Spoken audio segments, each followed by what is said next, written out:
L'e-commerce connaît une croissance forte et continue depuis plusieurs années partout dans le monde. La Belgique ne fait pas exception. En 2022, le commerce en ligne a augmenté de près de 25%, représentant 14,7 milliards d'euros.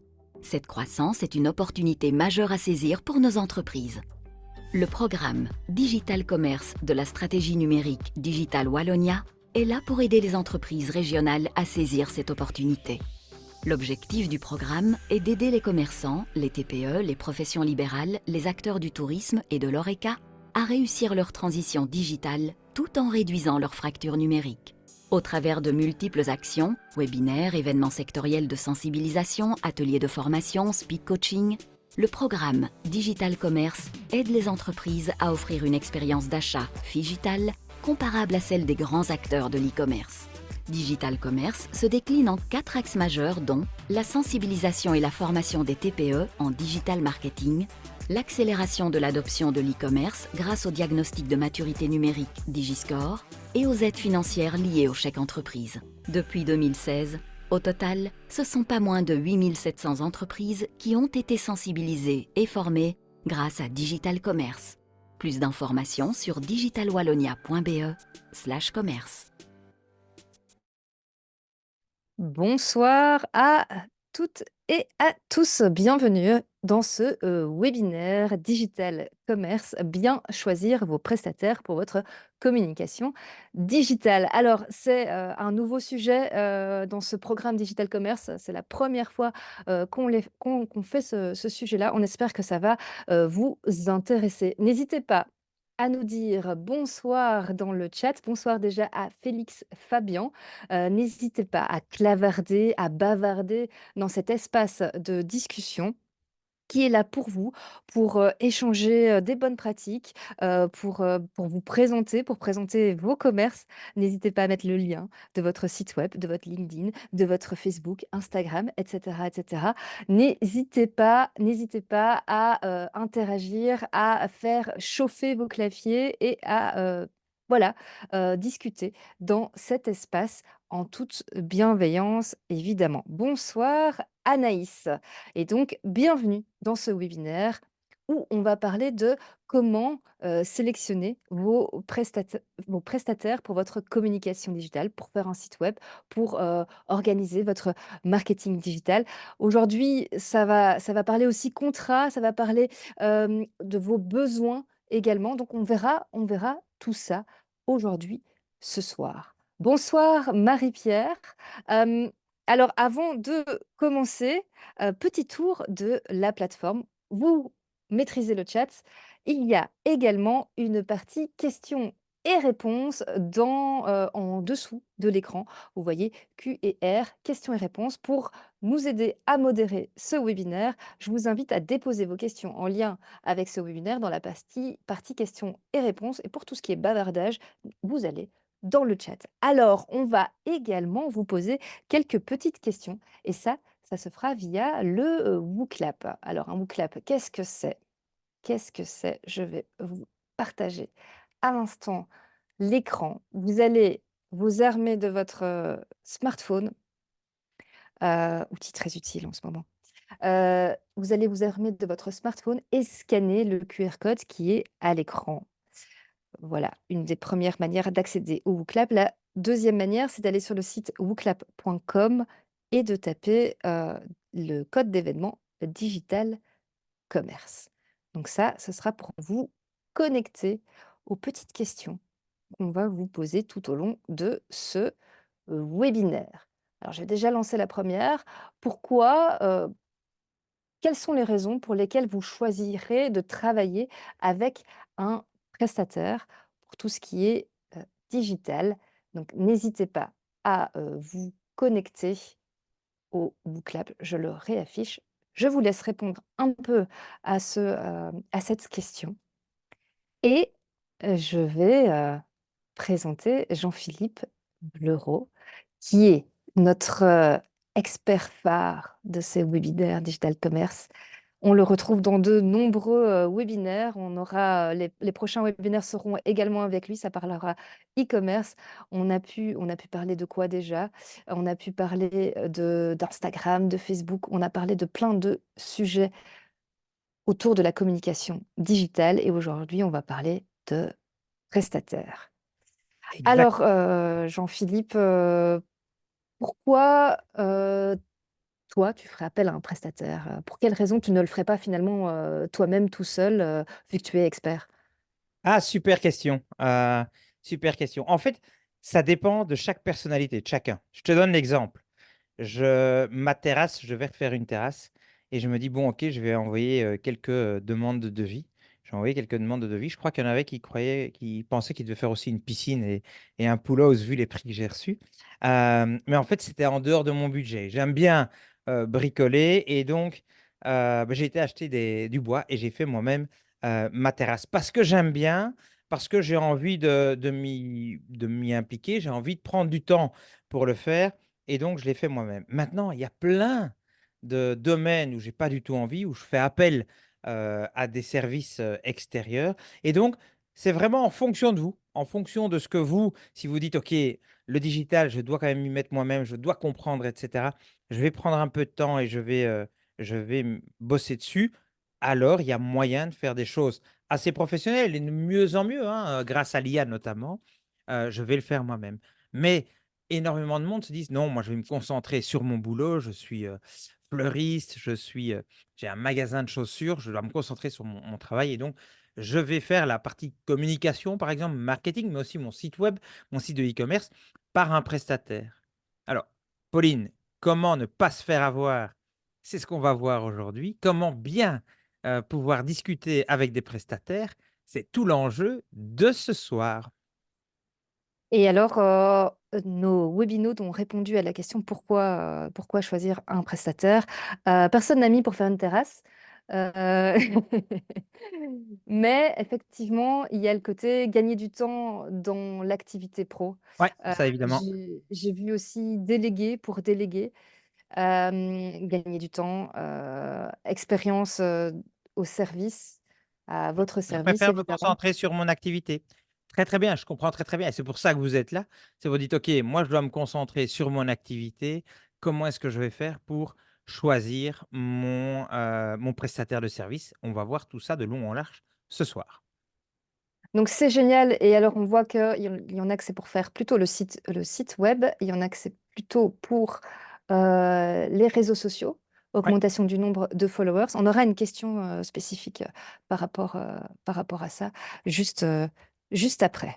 bah, c'est Et super donc parce que c'est en tout cas les 2 sujets qu'on a choisis pour illustrer le webinaire, faire un site web et gérer mon marketing digital. Oui, bah, je vais déjà lancer la question, en fait. N'attendons pas Jean-Philippe, dans quel cadre voulez-vous faire appel à un prestataire? C'est la question bouclap, de l'instant. Communication et marketing digital, donc voilà, vous Est-ce qu'il y voulez a d'autres augmenter choses? vos followers. Site web e-commerce, création, j'ai vu que certaines personnes avaient même aussi, mis, plutôt la maintenance, peut-être la cybersécurité. On va pas le prendre pour exemple aujourd'hui, mais comme ça a été un des sujets phares des webinaires Digital Commerce, on vous le remet également. Et alors peut-être que vous, voilà, vous voulez un prestataire dans une autre thématique, pardon, n'hésitez pas à le mettre dans le, chat. Donc n'hésitez pas à répondre à ce petit WooClap. Je vous le partage. Alors pour l'instant, c'est kiff kiff, marketing digital et site web, un peu OK. des 2. OK, OK. Je vois que, par exemple, Marie-Pierre qui vient de se connecter, elle a une agence, immobilière et bien évidemment, dans le cadre d'une agence immobilière, il y a certainement les 2 aspects à entrevoir. C'est comment est-ce que je mets en avant les biens que je vais vendre? Alors soit j'utilise que ImoWeb, mais je pourrais aussi avoir mon site web à moi. Beaucoup ont un site web à eux, en plus des marketplaces ou des marketplaces qui existent sur le sujet des immobilières et comment est-ce que je fais connaître les biens que je vends, bah, c'est du marketing digital. Donc on est, vraiment dans ce cadre-là ce soir. Et donc, on va voir un peu, le rôle, des prestataires, de services, digitaux, ce soir. Je vais Hem, partager mon écran et on va débuter ce on va webinaire. aller dans le vif du Dans sujet dans le vif du sujet. avec Voilà, Jean-Philippe. Et c'est n'hésitez parti. pas à poser vos questions tout au long du webinaire. On essaiera de les prendre au fur et à mesure et d'y répondre un maximum, si ça reste évidemment dans le cadre de ce webinaire. On vous enverra aussi peut-être sur d'autres webinaires si c'est plus spécifique à un sujet, d'autres webinaires, d'autres replays.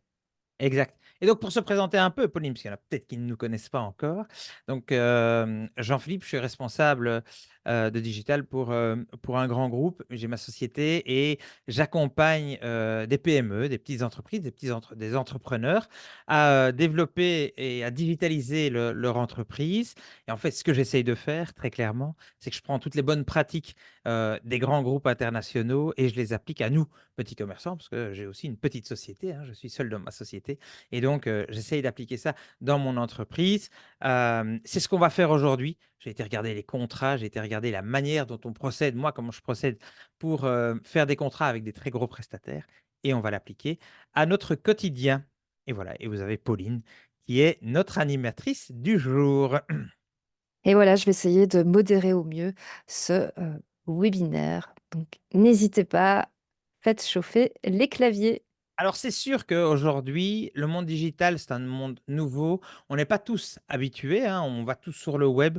On a tous un email, je pense, tous un smartphone, mais on n'est pas habitué à, dans le langage, ce qu'on peut réaliser grâce au digital. Et donc, c'est un peu l'inconnu. Soyons clairs, c'est un peu l'inconnu. Et on doit, comme c'est l'inconnu, on n'est pas sûr. Et donc, on va certainement faire appel à des prestataires pour plusieurs idées. On les a vus ensemble. Juste avant, on pourrait aussi penser certainement à la cybersécurité, hein, comment ne pas me faire voler toutes mes informations. Si j'ai un site de e-commerce, comment est-ce qu'on ne vole pas l'argent qui est dans mon site e-commerce ou sur mes comptes, etc. Des éléments importants. Mais donc, on fait appel à ces prestataires parce que c'est un monde qui est un monde nouveau. Et pour débuter la discussion avec ces prestataires, on va d'abord devoir faire un travail nous-mêmes. C'est de comprendre quels sont mes besoins. J'ai une agence immobilière, elle va me suivre à mon avis, l'agence immobilière. J'ai une agence immobilière, j'utilise déjà plusieurs marketplaces pour mettre mes biens en ligne, mais je veux créer un site web. Et donc, je vais analyser, je vais en profondeur, je vais contrôler, je vais décrire ce que doit voir mon client final sur mon site web. Et je vais le décrire.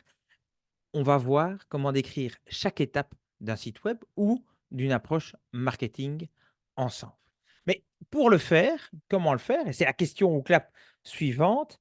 Et répondez dans le WooClap. Donnez-nous un site web qui vous a particulièrement plu, qui vous plaît particulièrement, sur lequel vous aimez acheter des produits ou pour l'agence immobilière, un exemple d'immobilière qui présente les biens de manière plutôt sympa. Parce que c'est de là qu'on va partir. C'est vraiment de votre expérience, vous, de l'autre côté de l'écran, comme client. Qu'est-ce qui vous plaît dans un site web ou dans des éléments marketing, hein, dans des communications marketing? Qu'est-ce qui vous, qu'est-ce qui vous plaît? Donc, À vos votes. Pauline, si tu as des éléments, n'hésite pas à me les, les Ils transmettre, s comme ça j'ouvrirai. ils sont peut-être frileux, on n'a pas encore de réponse. Ah voilà, Coolblue. Coolblue, voilà, bah, très bien. Bon, on va aller voir ça, on va aller voir Coolblue ensemble. Alors, Coolblue, tiens, voilà, j'aime bien quand je vais acheter sur Coolblue, c'est plutôt sympa. Donc, je suis sur Coolblue, j'accepte les cookies et voilà. Donc, qu'est-ce qu'on voit sur Coolblue? Mais ici, j'ai directement un call to action, c'est la livraison gratuite. En tout cas, un élément important, c'est que tout est livré gratuitement. J'ai une barre de recherche. C'est bien, je veux acheter aujourd'hui, une machine à laver. Hem et donc, je vais effectivement avoir déjà des résultats. Je pourrais aussi explorer, les catégories ici.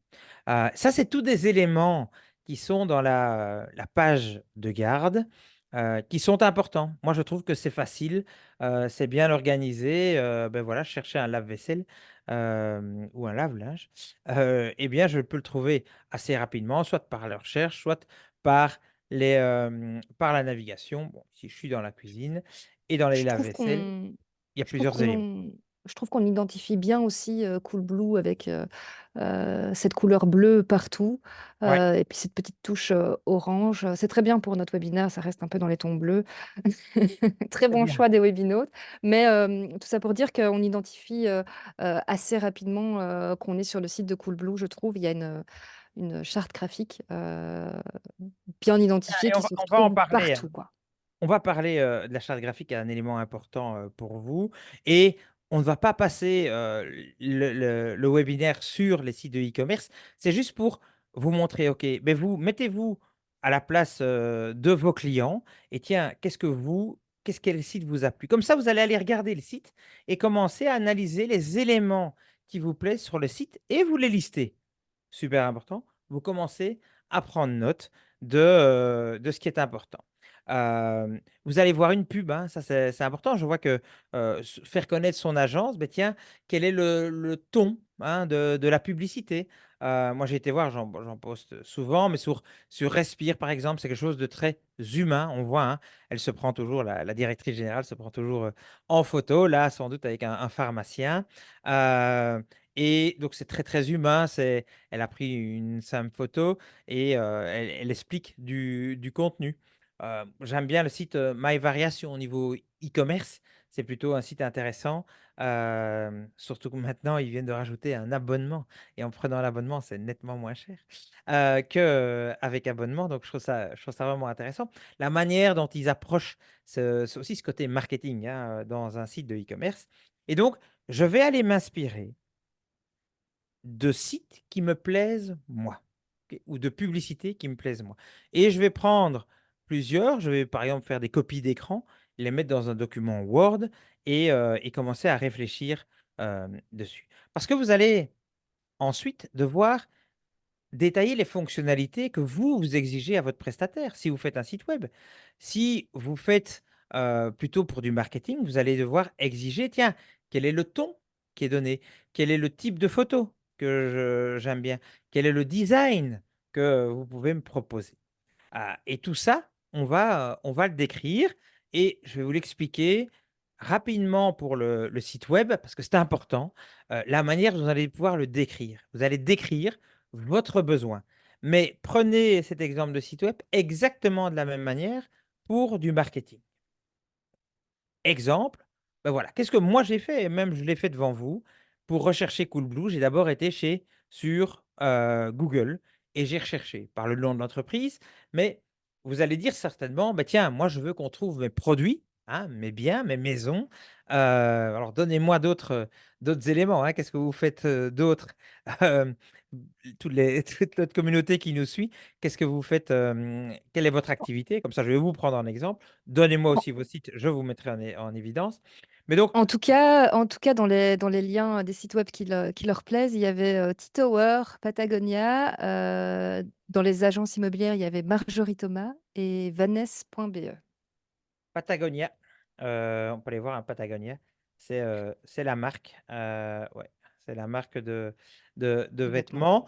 vêtements, et donc c'est bien, je veux rechercher des vêtements, Patagonia, je vais peut-être chercher le nom, mais souvent on va chercher plutôt un pull, une veste, d'été et cetera et donc il faut que mes produits apparaissent dans le moteur de recherche. C'est un des éléments principaux lorsque vous allez contractualiser avec une agence. C'est que, s'il vous faut un site web, il faut que ce soit bien réalisé pour que vos produits puissent apparaître sur les moteurs de recherche. C'est ce qu'on appelle le SEO. Donc retenez-le. C'est quelques termes techniques que je vais vous demander d'apprendre parce que ça sera beaucoup plus facile pour vous de négocier après, de discuter avec une agence en les connaissant. Il faut connaître, c'est un peu le b.a-ba du digital. Donc SEO, SEO, Search Engine Optimization en donc anglais. comment optimiser le résultat de recherche, dans les moteurs de recherche, hein, dans Google. Comment optimiser, comment avoir mes produits qui arrivent dans la première page et si possible dans les trois quatre premiers résultats. Dès qu'il y a un A, quand vous voyez un A, c'est la publicité, hein, c'est ads en anglais et donc c'est comment faire de la bonne publicité sur Google pour, générer du trafic et puis vous allez avoir la page de garde, hein, on l'a vu? on est arrivé sur la page de garde de Coolblue. On était sur cette page-ci avec la livraison gratuite, etc. Eh bien, moi, je voudrais pouvoir avoir des banners pour effectivement aussi mettre de la publicité. Je voudrais, sur la page de garde, avoir les catégories qui soient mises dedans, hein. Tiens, je veux chercher un manteau, mais ça peut être aussi un pantalon, etc. Donc, toutes les catégories de mes produits doivent être présentées sur la page de garde. Je veux avoir un moteur de recherche. Et le moteur de recherche doit être ultra pertinent. Mais vous n'allez pas aller plus loin, hein. Il ne faut pas commencer à décrire le moteur de recherche. Vous n'êtes pas un professionnel. Il faut juste se dire, OK, j'ai besoin d'un moteur de recherche. Pour du tricot, hein, j'ai toute la partie laine, et puis j'ai par exemple les crochets, etc. C'est dans des catégories différentes. Par contre, la recherche, on doit les trouver. Ensuite, vous allez dire, bah, tiens, je vais aller en tant que client, hein, toujours se mettre à la base et rédiger aussi comme ça, hein. En tant que client, quand j'arrive sur la page des ordinateurs portables, je veux avoir une idée générale de tous les ordinateurs portables, hein, tous les ordinateurs portables, et je veux avoir la liste, hein, ça s'appelle une liste de produits. Et quand je clique sur, on va pas prendre un Apple, on va prendre un autre, un HP, eh bien, je veux avoir la page produit. C'est la même chose dans votre agence immobilière. Je veux avoir une page avec l'ensemble. Je dois pouvoir mettre plusieurs photos liées à mon produit. OK, plusieurs photos. Je dois avoir une description avec les avantages, par exemple, inconvénients, la description, et peut-être des spécifications un peu plus techniques.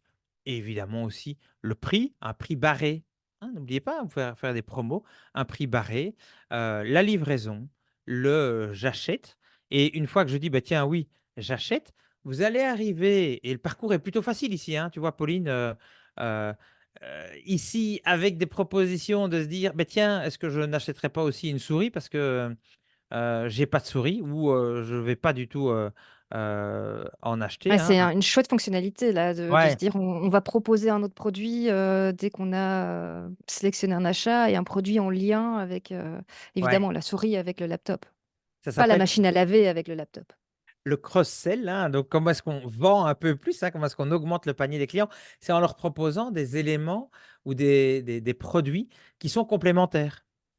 Typiquement, pour la laine, bah, tiens, je vous acheter, 2 pelotes de laine. Est-ce que vous n'avez pas besoin d'aiguilles, hein, à tricoter?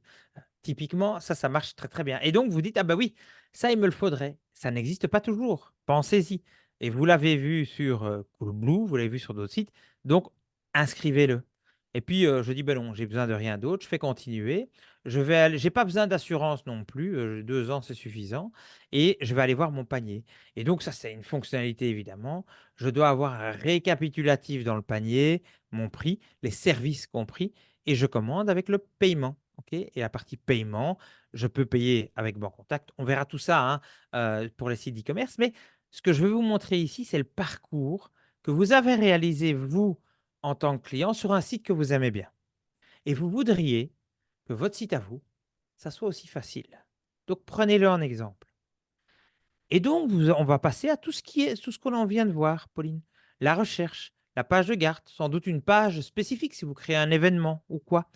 La recherche donc sur Google, mais la recherche à l'intérieur du site, la page produit, hein, on a montré la page produit, et le paiement. Et ici, en fait, entre la page produit et le paiement, ensemble, Pauline, on a rajouté en fait une page qui est la page de produits complémentaires.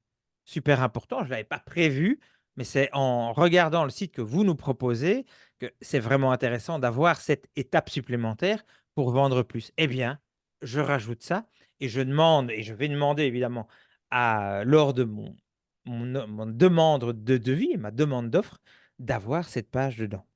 Ça fera partie de vos besoins, par rapport au site web qui vous plaît. Là, on a pris Coolblue en exemple.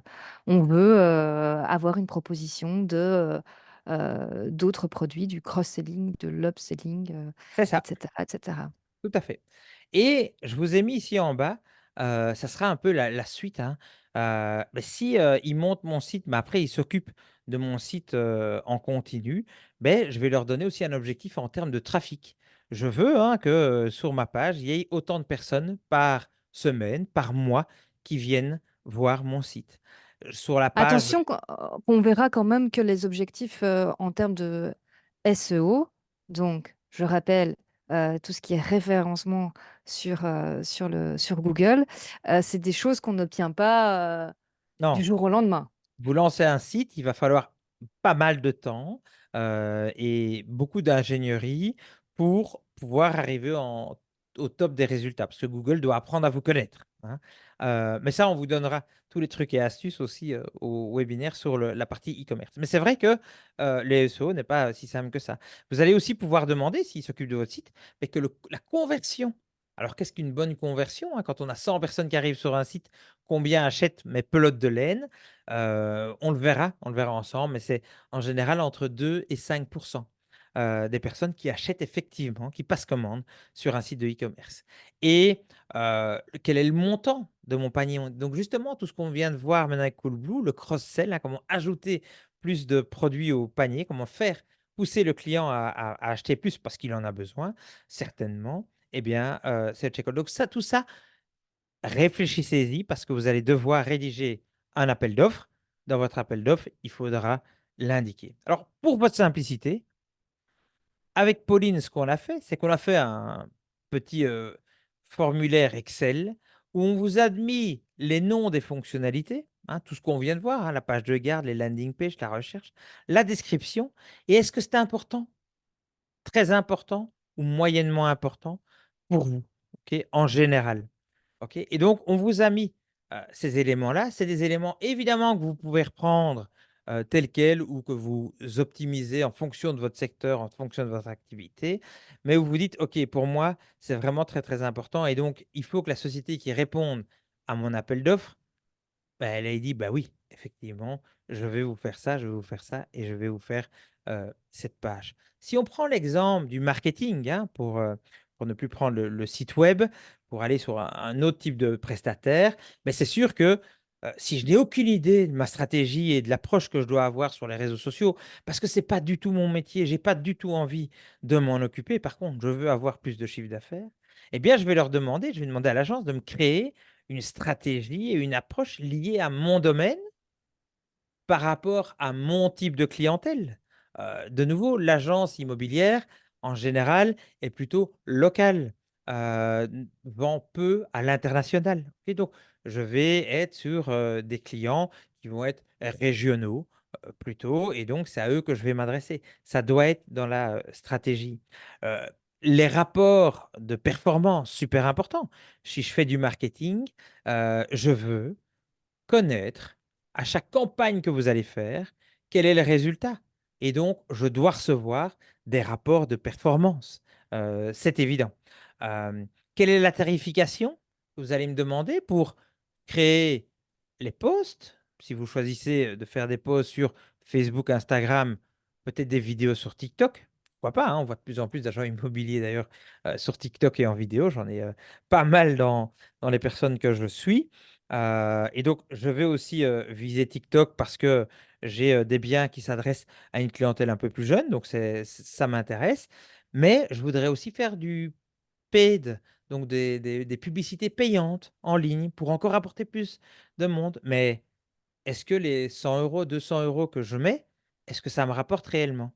Eh bien vous, agence, vous allez devoir me répondre et je vais le demander dans votre tarification structure de coût. Parce que souvent, par exemple, dans les agences, c'est pas simplement un coût horaire, voilà, il me faut autant d'heures ou par poste. Non, quand on demande aussi faire de la publicité payante, hein, je vais vous remontrer ce que c'est payante.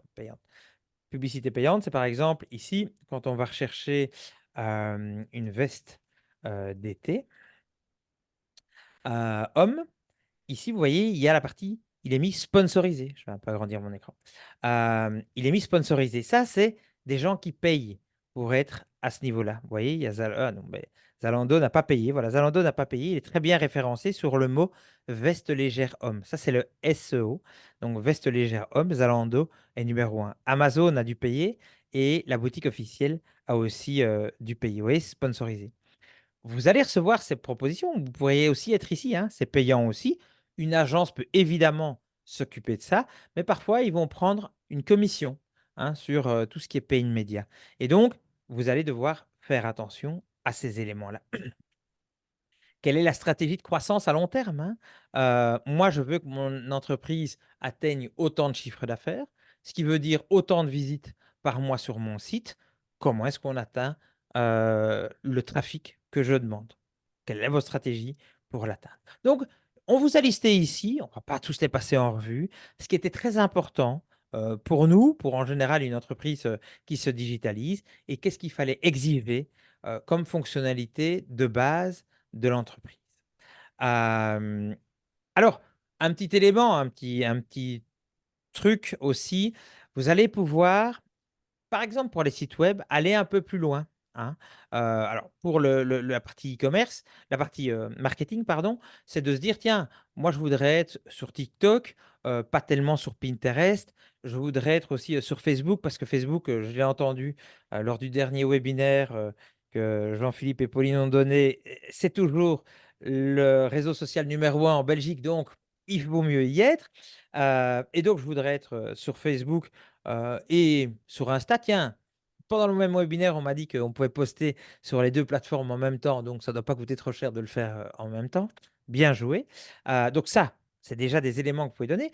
Si vous voulez un site de e-commerce, vous pourriez vous renseigner, tiens, comment a été sur quelle plateforme est faite ce site de e-commerce? Parce que moi, à terme, beh, j'ai entendu, des copains qui m'ont dit: «Ah bah oui, mais moi je le gère moi-même, mon site de e-commerce» et là, un petit truc que je vous donne, on verra dans le détail, hein, mais j'ai un petit outil ici qu'on ajoute à Google Chrome et grâce à cet outil, dans mes extensions, je vais sur ça s'appelle Built With en anglais avec un T, B-U-I-L-T with. C'est un petit, add-on qu'on met à Chrome et je lui dis simplement: va m'analyser le site qui est ici, Fil de Garance et va Qui m'analyser le est qui est là aujourd'hui d'ailleurs, et là aujourd'hui, ouh là, bonjour à elle.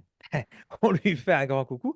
Eh bien, on voit qu'elle a fait son site avec, Shopify. Ah beh, ce site en fait, elle l'a fait, ça a l'air d'être fait, bah, je sais qu'elle l'a fait pas mal elle-même, donc elle arrive quand même à un niveau qualitatif plutôt intéressant. Ah bah, moi ça m'intéresserait, et donc ça a l'air d'être une des plateformes qui marche. Je vais aller voir un autre qui nous suit, pas mal, Shopping, hein. Shopping, chez Shopping, beh, tiens, hem C'est sympa aussi, voilà, ici, par exemple, on connaît Fil de Garance, on pourrait se dire: «Ah tiens, j'hésite à faire, mon site e-commerce sur Shopify, je vais aller, parler à madame Fil de Garance et je vais lui demander: "Bah tiens, comment ça se passe avec la technologie? Est-ce que, tu sais aller modifier tout toi-même ou est-ce que tu dois toujours passer par le prestataire qui t'a fait ton site?"» ouais, tout à Ça, on fait. verra on verra aussi après, le choix de la technologie. Le choix de la technologie et pour donner l'exemple de Filigarance, elle avait débuté sur une précédente plateforme, une autre plateforme et elle a changé, elle a dit: «Je veux quelque chose de beaucoup plus facile» et ici donc shopping, je vais aller voir, je vais lancer de nouveau mon Build with, hein, construit avec en anglais et il va me dire: «Bah, tiens, le site a été construit avec PrestaShop», qui est une autre plateforme sur laquelle on peut faire des sites web.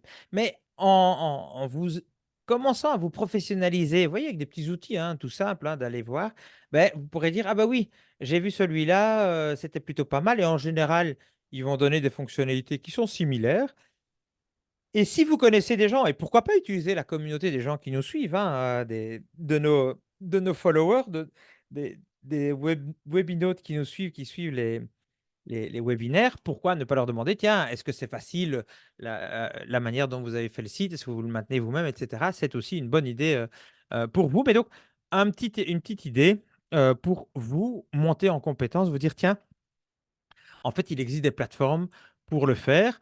Une Vous pouvez très bien demander à une entreprise d'utiliser cette plateforme pour le faire. Comme ça, pour vous, après, ça sera plus facile de faire la maintenance.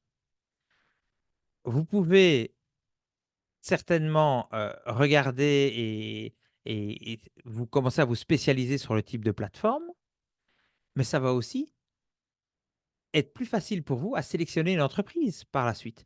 Parce Mmh. que vous allez dire: «Je veux que des entreprises qui fonctionnent avec du Shopify ou avec du WooCommerce», par exemple et donc vous commencez à vous professionnaliser. C'est la même chose pour ma terrasse, Pauline. je pouvais Mhm. demander à des sociétés qui étaient spécialisées dans le bois, parce qu'il y a des sociétés qui vont faire des terrasses en bois. Il y en a d'autres qui vont me dire, écoutez, nous, on fait du béton et du carrelage. Si je commence déjà à savoir moi ce que je voulais du bois, ben, je vais m'adresser aux bonnes entreprises, évidemment. Et donc, Petit point sur les prochains webinaires, parce qu'on a beaucoup parlé de e-commerce aussi. Il y a déjà eu des questions aussi sur l'e-commerce dans les questions et réponses, et j'ai justement renvoyé sur les prochains webinaires e-commerce. Si vous posez des questions sur ce qu'il faut absolument sur un site, sur l'expérience client qu'on a rapidement passé en revue, inscrivez-vous à ces deux webinaires suivants sur l'e-commerce, donc le 8 du 4 et le 22 du 4. Et là, ce sera plus pour vous gérer votre site e-commerce. C'est aussi intéressant, hein, je pense que si vous voulez même passer par un prestataire pour votre e-commerce, c'est toujours bien d'avoir quand même des bases. Et donc, ces deux webinaires iront plus en profondeur sur comment créer votre boutique en ligne avec Shopify, WooCommerce, Drupal. On ne les verra pas tous, mais on en montrera plusieurs. oui, et je vois ici hein, dans le chat que Marianique a monté un site avec Wix, qui est aussi très bien. Et on va aller voir, allez, pour le fun, on va aller voir NeoImo. NeoImo.be. Et on va voir à quoi ça ressemble. Voilà. Alors, avec quoi c'est fait déjà? Ah bon, on va aller voir, on va aller voir. Et donc, c'est là que je vais voir. Hop, Built with. On va voir, peut-être qu'il ne le connaîtra pas. Et ça a été fait. Pom, pom, pom. Oula. Eh bien, à mon avis, ça Ça a a été été fait, codé. ça a été codé. À mon avis, parce que je n'ai rien de spécifique ici. Non, je n'ai rien de spécifique. Donc, sans doute qu'elle est passée par une agence pour créer son site web. Elle peut nous le dire Lien, dans le chat. lien logiciel de gestion, elle nous dit. Ouais, mais à mon avis, c'est Omnicasa Software Solution. Donc, c'est quelque chose de privé. Donc, c'est pas une plateforme publique pour le gérer. C'est vraiment un outil spécifique, à mon avis, pour les agences immobilières. Mais donc, voilà. Après, très chouette site, je trouve. Très simple à vendre, à louer. Il y a un seul bouton, pas deux boutons, mais c'est normal. Call to action ici. C'est très bien. Si vous venez au site, au webinaire, sur le e-commerce, transmettez hein, dans l'inscription vos sites parce que je vous mets toujours en avant, je prends toujours en exemple les sites web et je montre comment est-ce qu'on peut les optimiser s'il y a des éléments à optimiser, évidemment. Mais donc, on l'a vu, on doit lister l'ensemble, enfin, vous devez lister l'ensemble des fonctionnalités qui existent et on vous donne les exemples. C'est assez facile à comprendre, ça, et vous le voyez bien. Maintenant, il y a tous des éléments qui ne sont non fonctionnels, que vous ne voyez pas. Vous avez de la chance d'être à ce webinaire parce que je vais vous lister tout ce que j'exige à mes fournisseurs et qu'on ne voit pas, qui est difficile de savoir. On va reprendre ici l'exemple de l'agence immobilière. Par exemple, quand on va sur notre agence, on voit que, vous voyez que c'est apparu très très vite. OK. On a même la photo de Marie-Pierre. Mais on voyait que c'est arrivé très vite. C'est plutôt bien parce que c'est important pour Google, c'est que ça prenne moins d'une seconde pour apparaître. Plutôt bon élément ici, parce que ça apparaît très, très vite. Donc bravo. On va aller chez Shopping et on va voir, nos promotions, par exemple. On peut voir que ça a mis un petit peu plus de temps. C'est quand même rapide, hein, on voit assez rapidement les éléments qui apparaissent, mais il n'y a pas les filtres, par exemple. Et quand on clique sur chaque élément, ça vient assez vite, entre 1 et 2 secondes. À mon avis, on peut le calculer, ça je vous le montrer dans le webinaire d'e-commerce. Comment est-ce qu'on voit si c'est bien ou pas bien? Il y a des petits outils gratuits pour le savoir. Mais donc, ces éléments-là, en combien de temps une page se charge, la performance, le temps de chargement, il faut l'exiger. Et ça, il faut suivre des webinaires pour le savoir. OK. La sécurité, il faut que ce soit un HTTPS dans la barre en haut. Et ici, c'est bien un HTTPS chez Néo Immobilier. Chez Shopping, c'est bien un HTTPS. Donc, au niveau sécurité, c'est un des éléments qui est important. L'accessibilité. un autre élément. Je suis justement en train de le faire pour un très gros client. C'est comment est-ce que mon site web est accessible pour les personnes moins voyantes, qui ont plus de difficultés à voir. Et donc, il faut respecter certaines règles, notamment dans le design, pour l'accessibilité. Il faut le demander, c'est une des clients potentiels, donc il faut le demander à votre prestataire de service.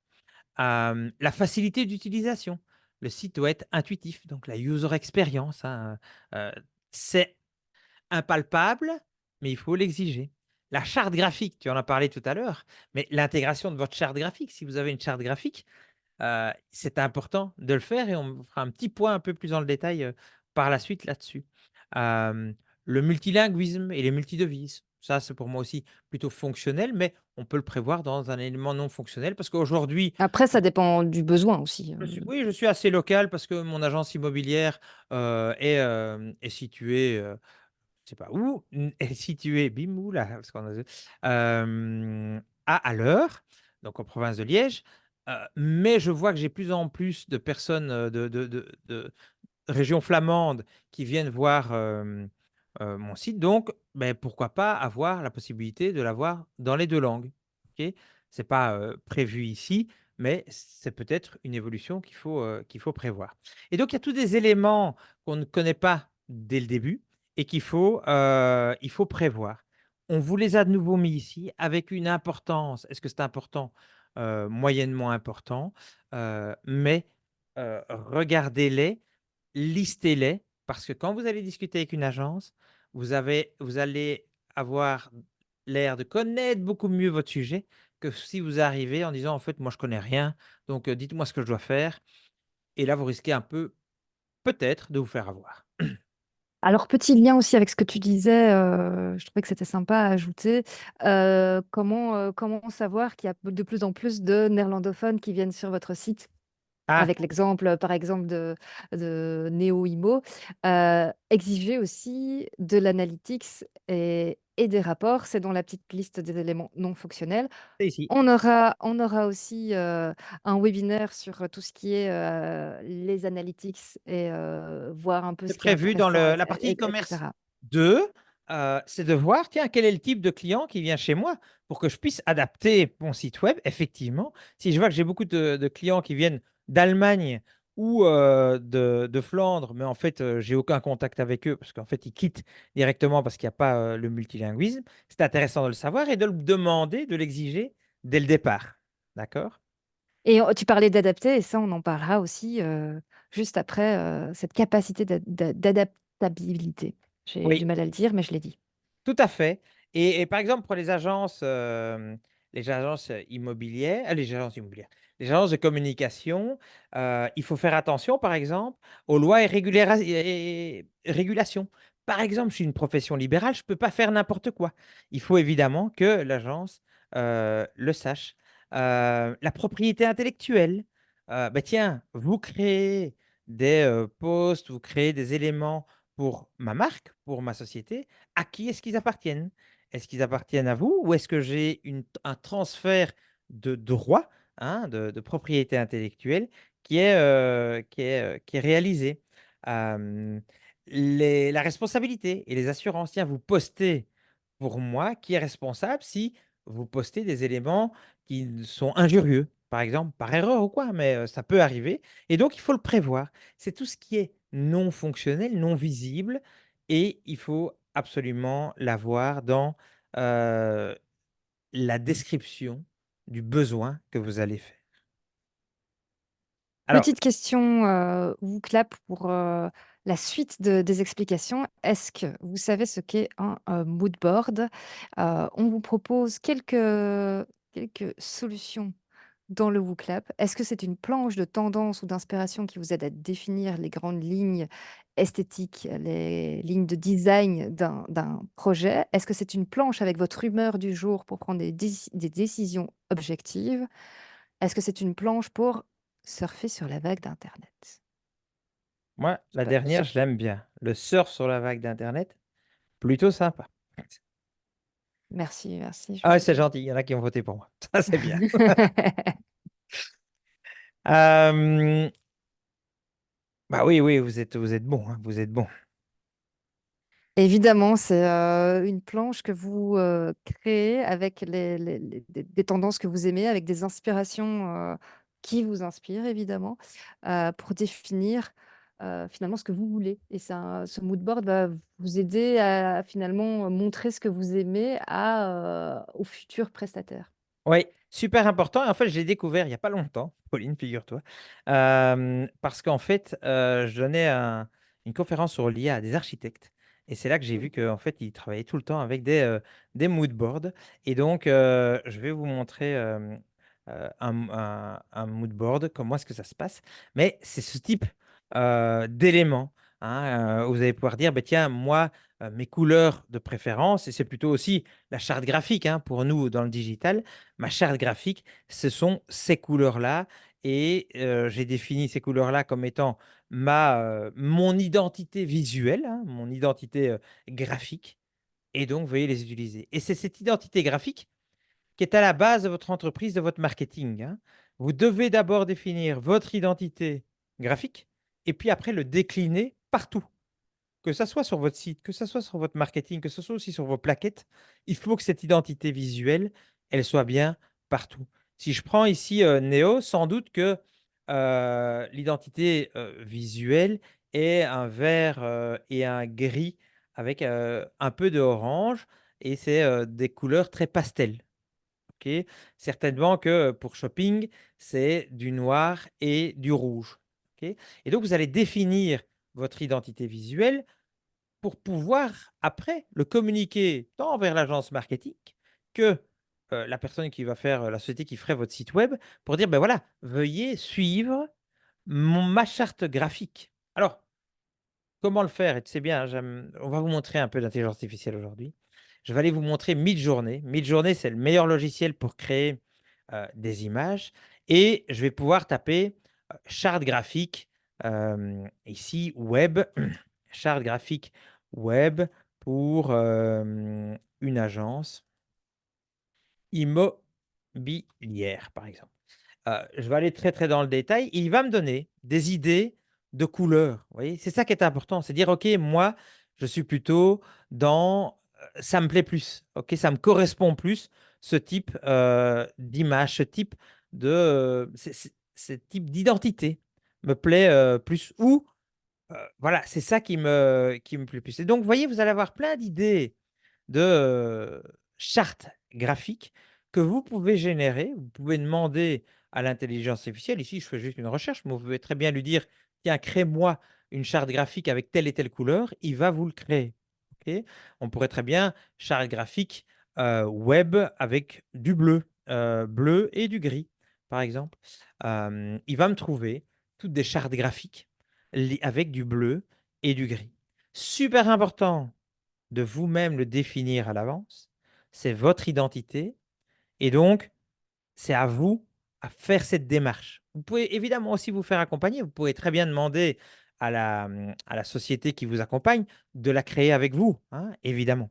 Mais donc ce mood board, hein, cette charte graphique plutôt ici, est ultra intéressante parce que alors c'est intéressant aussi quand vous faites, chez vous, votre ameublement, hein, si vous faites votre, architecture d'intérieur ou design d'intérieur, vous pouvez très bien chercher, mood board avec du cuir et des tons, roses. Bon, hop. Pinterest est pas mal Ouais. aussi pour ça, hein. Pinterest, c'est aussi très bien. Ouais, tout à fait. On peut y regarder et on va voir qu'il va nous donner tant des matières qui vont être, dans ce que j'ai demandé, hein, des tons roses, orange, et avec je lui ai demandé du cuir, il n'a pas trop trouvé, mais vous voyez, vous pouvez vous inspirer et c'est comme ça que font aussi, les architectes, hein, que ça soit, d'intérieur, mais que ça soit web aussi. C'est d'abord partir d'une charte graphique pour ensuite créer ce que, vous voulez avoir. Important d'y réfléchir parce que vous allez pouvoir arriver à votre agence en disant: «Beh, écoutez, voilà ça, c'est le type de, couleur qui me plaît, c'est vers là que je veux aller». Vous pourriez même demander à l'intelligence artificielle: «Crée-moi une page d'exemple parce que je vends des bougies, qui soient dans les tons bleu et jaune pâle, ou oui pâle, voilà» et il va créer ça ça me correspond, eh bien, écoutez, veuillez me créer quelque chose en prenant en compte ma charte graphique. Vous êtes déjà très loin dans la réflexion, vous le voyez. On a défini tout le besoin que vous aviez, les besoins fonctionnels et non fonctionnels, hein, tout ce qu'on ne voit pas. Ma page doit s'ouvrir en autant de secondes, et cetera. Maintenant, vous allez faire l'appel d'offres, vous allez le rédiger. Alors, vous allez le rédiger, vous pouvez faire un mail simplement, hein, ça ne doit pas être ultra formel. Vous ne devez pas faire un Word signé, et cetera. Mais tout dépend de votre entreprise, mais vous pouvez très bien faire un email où vous allez présenter plusieurs éléments, hein. Une introduction, vous allez présenter votre entreprise en disant: «Ben voilà, je suis une agence immobilière, je vends, de la laine et des aiguilles. Hem, voilà, je suis une entreprise, je suis seul dans mon entreprise où nous sommes, 4-5, hein, je gère l'entreprise et j'ai 3 commerciaux, qui m'accompagnent. Je désire, être beaucoup plus présent sur le web. Donc, il faut falloir faire mon marketing digital sur plusieurs réseaux et là, on va rentrer dans les besoins fonctionnels, hein. Je vois notamment l'importance d'être présent sur Facebook et Instagram, comme de faire les webinaires du SNI. Je vois, certainement un intérêt d'être sur TikTok, donc il va falloir faire des vidéos et des posts. En besoin, non fonctionnel, beh, il va falloir suivre, ma charte graphique. Je voudrais avoir du reporting, sur chaque campagne. Il va falloir faire du, des posts gratuits, mais aussi des posts payants pour attirer plus de clients. Je désirais, que vous m'envoyiez une offre pour le 10 avril. Sachez que mon budget par mois est de, 725 € très précisément. J'ai quelques questions à vous demander, dont notamment pouvez-vous me donner quelques références, hem, de sociétés avec lesquelles vous travaillez dans mon domaine? Sachez que je vais prendre une décision suite à la réception des différentes offres, et ma décision va se prendre sur est-ce que vous travaillez déjà dans mon domaine d'activité? Est-ce q 2, le prix évidemment que vous allez me proposer et 3, la communication, que vous êtes, capable de réaliser. Heu, je vais, recevoir, les offres pour le 10 avril. Je vais prendre une semaine pour, m'informer et si j'ai encore des questions. Si vous en avez, n'hésitez pas à me contacter. Voici mon email, voici mon numéro de téléphone.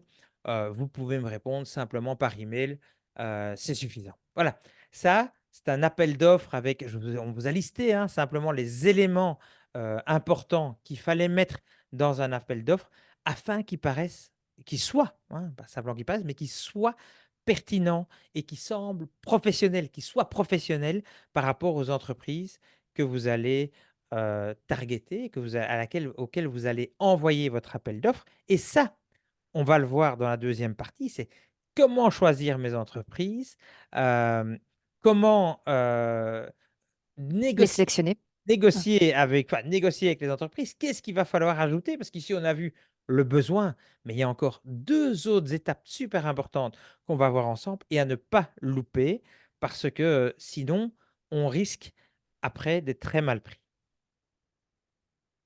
Donc tout ça, on verra, après, la pause. Le webinaire n'est pas fini. Restez avec nous, restez connectés. On verra aussi, pendant la petite pause, on vous mettra une petite vidéo d'attente.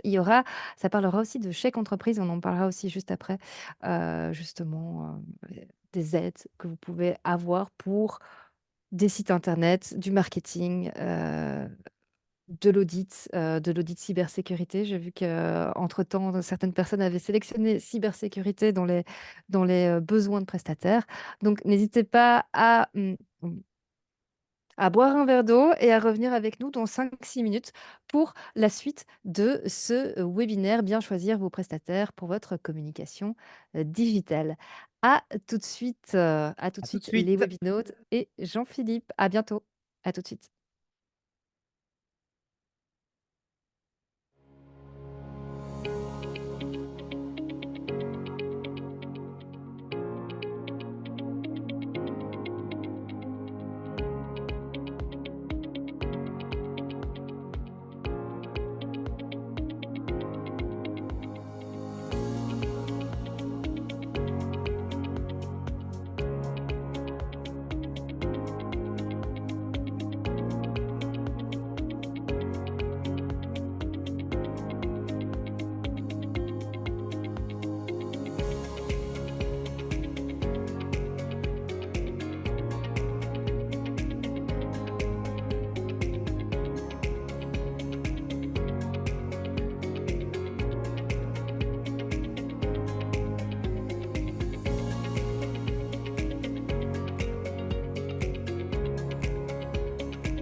entamer le processus de demande d'aide, le bénéficiaire doit sélectionner son prestataire parmi l'ensemble des consultants, coachs et formateurs reconnus par la Wallonie.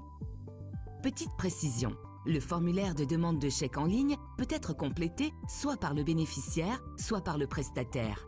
Les données encodées restant enregistrées, elles ne sont à remplir qu'une seule fois. La première étape consiste à s'inscrire sur la plateforme. Rien de plus simple. Identifiez-vous en tant que personne physique avec votre carte d'identité. Vous ne le faites qu'une seule fois. Complétez vos coordonnées. Un email de vérification de celle-ci vous est envoyé. Votre inscription donne accès à un tableau de bord. Vous pouvez dès lors compléter le formulaire de demande de chèque en passant d'un onglet à l'autre. Pour cette étape, préparez le numéro banque Carrefour des entreprises du bénéficiaire ou du prestataire choisi.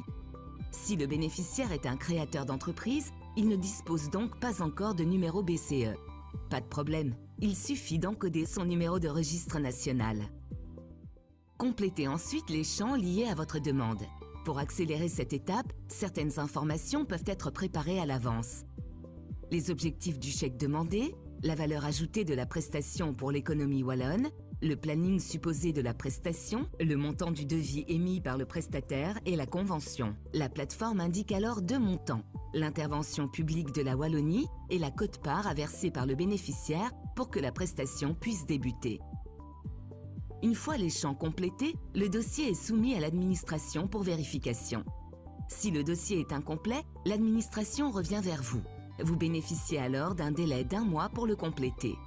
Quand le dossier est complet, l'administration notifie son accord par email dans les 5 jours ouvrés. Elle invite le bénéficiaire à payer sa quote-part. Une fois la quote-part versée, la prestation peut débuter. Elle doit obligatoirement être réalisée dans le délai imparti, entre 3 et 36 mois selon le chèque choisi.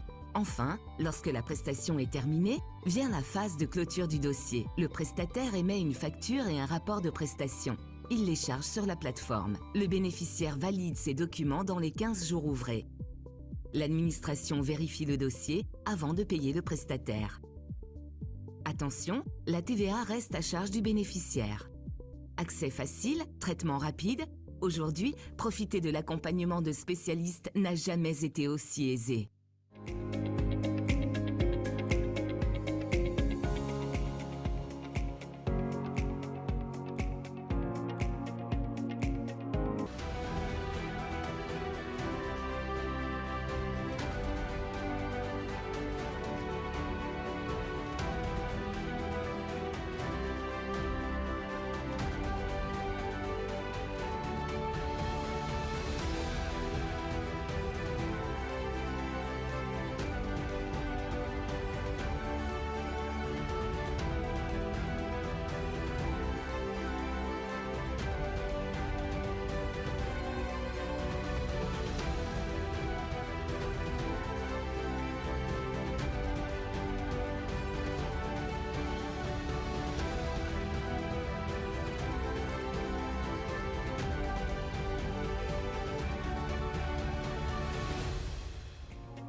Nous revoilà pour la seconde partie de ce webinaire. On va parler de la sélection des entreprises.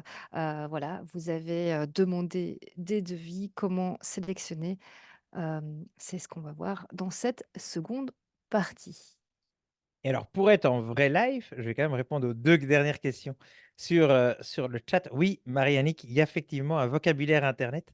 Il faut l'apprendre, il faut s'y mettre parce que le digital, c'est aujourd'hui notre quotidien et donc on l'apprend, hein, on l'apprend, c'est bien en suivant les webinaires. Il ne faut pas hésiter de poser la question, dans le chat, on est toujours bienveillant. Monsieur Bias, il y a quelqu'un à côté qui répond, c'est super et pour Joséphine sur le mood board, attention sur l'identité visuelle et c'est plutôt là-dessus, qu'on voulait s'attacher. Ici, c'est plutôt sur la charte graphique. Pour moi, elle correspond à l'identité de l'entreprise elle-même. Donc si moi j'ai une société immobilière, elle va correspondre à mon identité. Évidemment, le parcours client et cetera doit correspondre à ce que le client final veut. Ça, je suis tout à fait aligné. Donc voilà et il y a à discuter sur le sujet parce qu'évidemment on a utilisé le nom mood board qui est plutôt, C'est d'architecture. plutôt c'est plutôt de l'inspiration, hein, le mood board. On pourrait aussi, Ouais, prendre Coolblue et se dire: «Ah ben moi je veux du cross-selling et le mettre dans mon mood board parce que c'est de l'inspiration du tout côté de à fait. Coolblue, mais je m'inspire pas des couleurs, mais je m'inspire plutôt Que du de la ouais. fonc que du côté fonctionnel». C'est plutôt le côté avoir, une planche, sur laquelle, on met Ça donne des toutes idées les et choses qui nous inspirent. Et je trouve que c'est vraiment intéressant, de toujours garder, hein, on voit beaucoup trop souvent, des petites entreprises, hein, qui ont moins réfléchi à ça, alors que c'est pas très, très compliqué, hein, mais il faut juste le savoir et en fait, il y a tout le temps des couleurs différentes.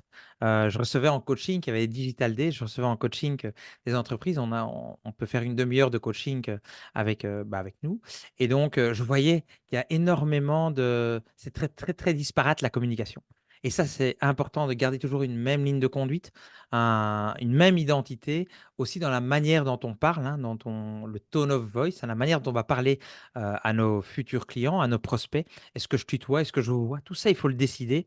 Il faut le décider avec l'agence avec laquelle vous travaillez en fonction, évidemment, là, à 100% de vos clients. C'est à 100% en fonction des clients. Et être de toute façon customer centric, donc au centre, mettre le client au centre de toutes nos décisions, c'est primordial pour n'importe quelle entreprise, hein. C'est le client en définitive qui nous fait vivre et donc il faut le mettre au centre de nos décisions. On est tout à fait alignés.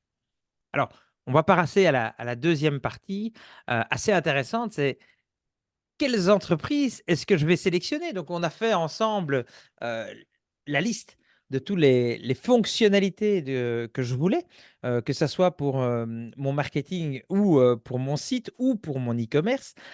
J'ai vu les fonctionnalités qui étaient cachées, hein, les éléments non fonctionnels, je les ai listés aussi. J'ai fait mon appel d'offres, j'ai écrit mon mail. Et maintenant, à qui est-ce que je vais l'envoyer? Alors, d'abord, et effectivement, Pauline, c'est sûr, il y a le bouche à oreille et ça fonctionne toujours très bien. Tiens, tu as fait ton site avec qui? Ah, ben avec lui, ça a été plutôt bien. Est-ce que tout s'est bien passé? Oui, regarde le résultat et là, je vends plutôt bien sur mon site. Ah oui, j'ai vu tes posts ou tes TikTok, plutôt sympa. Vous mettez bien en avant, super. Avec qui est-ce que tu fais ça? Avec telle entreprise. Donc, le bouche à oreille marche toujours bien. Des entreprises référencées. Alors moi, Pauline, comment est-ce que je fais en général? Je vais sur Google et on a fait un webinaire sur, les fiches d'établissement, les fiches ici, Google My Business, hein, les fiches d'établissement Google et qu'est-ce que je fais? Je cherche, hein, ici je vais chercher, voilà, par exemple, marketing digital. Je vais chercher, ça va être autour de moi, hein, évidemment, autour de moi qui vont, normalement il va me géolocaliser et donc je vais avoir ici toute une liste, d'agences et avec une notation, hein, puisque on apporte de plus en plus d'importance aux interactions, à ce que les internautes, webinautes disent sur les entreprises et donc je vais aller voir, une société, heu, voilà et j'en ai pas mal et les cotes sont plutôt bonnes, hein, on voit. Je ne sais pas, Inet, agence de marketing, je ne connais pas, il y a pas de Mais publicité. il y a beaucoup d'avis là, Il y a 197, beaucoup c'est bien d'avis. ça. Après, Le nombre d'avis, tu sais, je vois aussi des entreprises qui ont beaucoup de clients et qui ont même plus besoin parce qu'ils ont ils ont beaucoup de travail. Il y a pas mal de boulot, pour l'instant dans le domaine. Mais effectivement, hein, plus il y a d'avis, bah, plus ça va rassurer, hein, c'est toujours la même chose, c'est ce qu'on donne lors du webinaire. Est-ce que vous allez aller dans un restaurant où, il y a une cotation de 1,3 et que des avis négatifs? Je ne pense pas. Donc comment est-ce que je fais? Bah, je vais regarder ces fiches, Google et je vais regarder les avis. Moi, j'aime bien les avis. Et alors, dans les avis, un petit truc, vous avez trié et je regarde toujours les moins favorables. Comme ça, je regarde un peu les gens qui critiquent et qu'est-ce qu'ils disent. Ah, ici, il y en avait quelques-unes. Nous sommes désolés d'apprendre que vous avez donné une étoile. Il y a des réponses, et ça, c'est déjà bien. Il y a des réponses du propriétaire. Donc, il y avait 2 avis négatifs. Mon site a été réalisé par le société Bullion. Je suis très contente quand j'étais accompagné d'équipe. Donc, dans les plus négatifs, ben, en fait, je vois qu'il y a du très bon qui est donné. Donc, ça va déjà être un élément qui va me rassurer et qui répondent aux avis aussi. Surtout les avis négatifs, ils y répondent. Donc, ils ont déjà compris comment fonctionnait le marketing digital et répondent à tous les avis. C'est déjà une bonne pratique qu'ils ont chez eux. Donc, c'est déjà bien. Après, je ne les connais pas et je ne jugerai pas. Il y a AdSem ici en suivant. Je peux aller voir l'agence, hein, elle a aussi 5 étoiles. Je vais aller voir les avis pour un peu voir ce que les gens en disent. Formation en groupe sur le SEO, très intéressante. Vous voyez, c'est surtout des termes qui reviennent hein, quand on va regarder ces sociétés-là. Mais donc voilà, ils ont l'air très contents. Donc pourquoi pas? Il y a Antidote que je connais par hasard. Mais donc il y a des sociétés là qui sont autour de moi et c'est une des idées pour sélectionner des entreprises. Une autre idée, c'est évidemment ce que vous avez vu, enfin ce que vous avez vu pendant la pub, il y avait les primes de la région wallonne, notamment les chèques entreprises. Et donc, si vous avez droit à des chèques, c'est-à-dire que entre 60 et 90 en fonction des chèques, etc., hein, je ne suis pas un spécialiste de la législation, vont être payés par la région wallonne, bah, évidemment, vous allez en profiter. Et donc, vous allez sélectionner une entreprise par rapport à celles qui lui sont accréditées, donc celles qui vous sont proposées dedans dans la liste. Et en fait, ce que je vous conseille de faire, c'est d'en regarder quelques-unes, puis d'aller voir les commentaires sur Google My Business. Comme ça, vous aussi, vous pourrez un peu challenger ce qui est mis par la région, les sociétés qui sont listées par la région.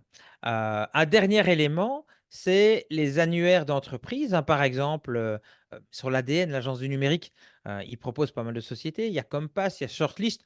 On peut aller voir Shortlist ici. C'est un site qui donne des prestataires et ici, j'ai regardé sur Namur et donc meilleure agence marketing à Namur, trouver mon agence et c'est pas mal parce qu'en fait, ils vont vous donner, un petit parcours. Moi, je voudrais faire, du conseil en B2B. Voilà, moi, je suis une entreprise de B2B, tu en as pas parlé aujourd'hui. Je veux faire du marketing B2B, donc vers les entreprises. Je veux que des sociétés spécialisées là-dedans. Je veux que le prestataire soit très près de chez moi, donc qu'il soit dans la région de Namur, très bien. Et ben, moi, je suis à l'international, donc je veux, parler minimum néerlandais et anglais. Donc voilà. Quel est le nom de votre entreprise? Mon entreprise s'appelle Digitalit. Votre site Est-ce web que tu peux repartager ton écran? Parce que ah pardon. j'ai refait un partage avec, les chèques entreprises quand tu parlais des chèques entreprises. D'accord, merci. Ça a arrêté le Merci tien. Je merci de suis m'avoir désolée. coupé. Et donc, je vais suivre un petit flux comme ça et il va me sélectionner l'entreprise la meilleure, pour moi. Et donc, c'est aussi une des idées pour sélectionner une entreprise. Donc 4 grands éléments, le bouche à oreille, Google parce que vous allez avoir, des avis. On peut aussi regarder sur Facebook ou quoi, hein, il y a des gens qui recherchent là-dessus ou demander des avis dans votre communauté Facebook, hein.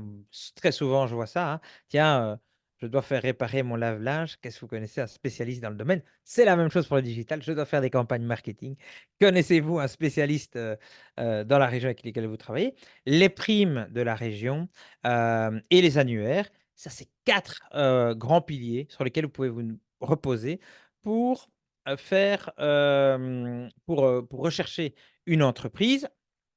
L'échec entreprise, vous les avez eus. Regardez, c'est quand même super intéressant pour nous, petites entreprises, de pouvoir, être supportés par la région wallonne sur tous ces éléments-là, hein, donc sur les sites e-commerce, sur l'analyse, marketing de ce qu'on peut avoir et cetera. Je crois qu'il y a des audits, hein, maturité numérique, cybersécurité, croissance, relance numérique. Donc regardez un peu tout ça parce que ça peut, vous aider. Alors, je vais évidemment sélectionner, 4-5 sociétés, je vais regarder les compétences spécifiques pertinentes. Alors, les compétences spécifiques, c'est par exemple, quand on a parlé tout à l'heure, je veux faire un site e-commerce.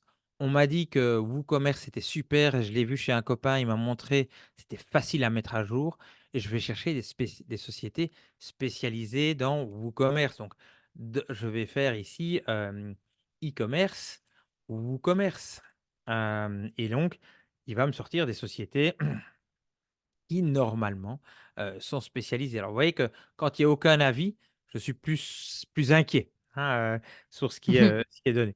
Donc, regardez, c'est un indice. J'ai pas dit que c'était la science, infuse, la vérité absolue, mais comme c'est des clients qui ont mis les étoiles, ça a quand même un certain élément qui peut vous rassurer. Alors les compétences clés, dans votre domaine, mais aussi dans votre secteur. Si, je suis une agence, beh, sans doute que je vais aller plutôt une agence immobilière, je vais plutôt aller voir des sociétés qui ont déjà fait le travail pour une agence immobilière. Parce que c'est vraiment spécifique, hein, il y a les biens à vendre, à louer, il y a, les types de critères qu'on a besoin. Il faut que tous ces champs et cetera soient déjà définis et il existe des outils, pour le faire. Je vais plutôt m'adresser à une entreprise qui l'a déjà fait, qui est spécialisée dans mon secteur. Dernier élément, est-ce que les gens sont bien qualifiés? Bon, plus compliqué à savoir, mais on peut toujours aller voir sur LinkedIn un peu les responsables, les personnes que j'ai en face de moi. Moi, je vais toujours contrôler un peu sur LinkedIn, qu'est-ce qu'ils ont fait comme études, et cetera, et cetera. Je regarde aussi sur Facebook, on fait tous du stalking, donc je regarde un petit peu si, ce qu'ils postent est correct et compagnie. Mais c'est des éléments qui, moi, m'aident à sélectionner, les entreprises à qui je vais envoyer le devis. Alors, la vérification des références, pour moi, elle est vraiment primordiale. C'est que je vais dans mon devis, dans ma demande de devis, exiger qu'ils me transmettent 3 références dans mon secteur et je vais évidemment aller voir ces sites web ou les campagnes qui sont à réaliser dans le même secteur que le mien pour me faire une idée. Mais surtout, je vais les appeler. Je vais appeler, les entreprises, qui ont choisi ce prestataire pour faire leur marketing et je vais leur poser des questions. Parce que c'est là que je vais vraiment savoir si, OK, est-ce qu'ils ont la même philosophie que moi? Est-ce que, tout a été livré à temps? Est-ce que c'était dans le budget ou est-ce qu'on a explosé, carrément le budget? Est-ce que quand il y a eu des problèmes, est-ce que la communication était correcte? Hein, on est tous professionnels et donc ça doit rester toujours professionnel, les communications, les conversations. Hem Et je pose toujours une petite question piège: quel serait le point d'amélioration de l'entreprise? Comme ça, je sais s'il y a des éléments vraiment qui pour moi sont très, très, importants. Par exemple: «Ah bah oui, depuis qu'ils ont fait, notre site web, maintenant comme je les appelle, bah, ils répondent plus au téléphone». Pour moi, c'est important et donc je veux avoir gardé un contact avec les personnes qui ont monté mon site et c'est nécessaire pour moi. Si pour moi, c'est primordial et que j'ai, des clients de cette entreprise qui me disent: «Bah, écoutez, ça devient compliqué de les atteindre», je ne vais pas la choisir parce que je sais que ça va pas marcher avec moi. Ou, ben non, sur la charte graphique, ils me l'ont renouvelée parce que ça ne leur plaisait pas. OK, moi j'ai ma charte graphique, je suis sûr de moi et donc je voudrais donc j'ai pas tellement envie que, on vienne tout changer dans ce que je fais. Donc ce sont des éléments qui vont m'être racontés par des vrais clients et qui vont aussi m'aiguiller dans ma décision. Alors, j'ai mis un dernier point, c'est par exemple l'intelligence artificielle, parce que dans le marketing et dans le e-commerce, je vois beaucoup de sociétés qui ne disent pas ou qui ne veulent pas. Alors, il y en a qui ne veulent pas passer à l'intelligence artificielle, il y en a qui ne le disent pas, mais aujourd'hui, on va quand même beaucoup, beaucoup plus vite dans toutes les campagnes marketing avec l'intelligence artificielle. Et donc, c'est un des éléments que je trouve que c'est juste le minimum de le dire. Tiens, nous, on fait des campagnes avec l'intelligence artificielle, c'est pour ça qu'on est moins cher que les autres. Très bonne pub, Pauline. J'ai vu une boîte en Wallonie qui disait: vous avez besoin de vidéos, TikTok ou quoi? Nous, on vous les livre le lendemain. C'est fait avec l'intelligence artificielle. Voilà la qualité, croyez-moi, c'est de très bonne qualité. Voilà la qualité de nos vidéos et on est 5 fois moins cher que le voisin. Ah! Et donc effectivement les sociétés, croyez-moi, sont des professionnels, ils passent à l'intelligence artificielle, ils vont plus vite et donc vous pouvez y gagner évidemment, s'ils vont plus vite, ils utilisent des outils comme l'intelligence artificielle, leurs devis doivent être moins chers. Petit truc, petite astuce, parce que vous suivez le webinaire. Alors, vous avez demandé, les éléments, vous avez, appelé les clients et vous allez comparer, les devis, hein. Vous avez reçu, 3 devis, hein, sur les 5 que vous avez envoyés. Il y en a 2 qui ont même pas répondu. Ça arrive tous les jours, ne vous inquiétez pas, c'est pas juste pour vous, ça arrivera dans tous les domaines, croyez-moi, et encore plus dans l'immobilier. Ça, c'est terrible. Mais donc, vous allez évaluer, les, On va évaluer le délai, également et on se demandait, tiens, est-ce que vous à votre avis, combien de temps pour élaborer un, site e-commerce? Est-ce que ça prend, 1 semaine? Est-ce que ça prend 1 mois? Est-ce que ça prend 3 mois? Ou est-ce que ça prend 9 mois? Parce qu'évidemment, ça fait partie des critères. Hem, alors je vais partager un peu les réponses Wooclap. Jean-Philippe, un prestataire, il met environ combien de temps pour faire un site e-commerce ah, avec des fonctionnalités, on va dire, basiques? ouais, ça dépend de ça, en fait. Tout dépend du projet qu'on a. Aujourd'hui, pour te raconter la petite histoire, je vais mettre en production, la semaine prochaine, je l'espère, je touche du bois, le site d'un très grand groupe, international, dans l'alimentaire, et ça a pris 6 mois pour le faire. Alors c'est un très grand groupe, on a tout créé et cetera. Ça prend entre 6 et 12 mois si sur des très gros logiciels.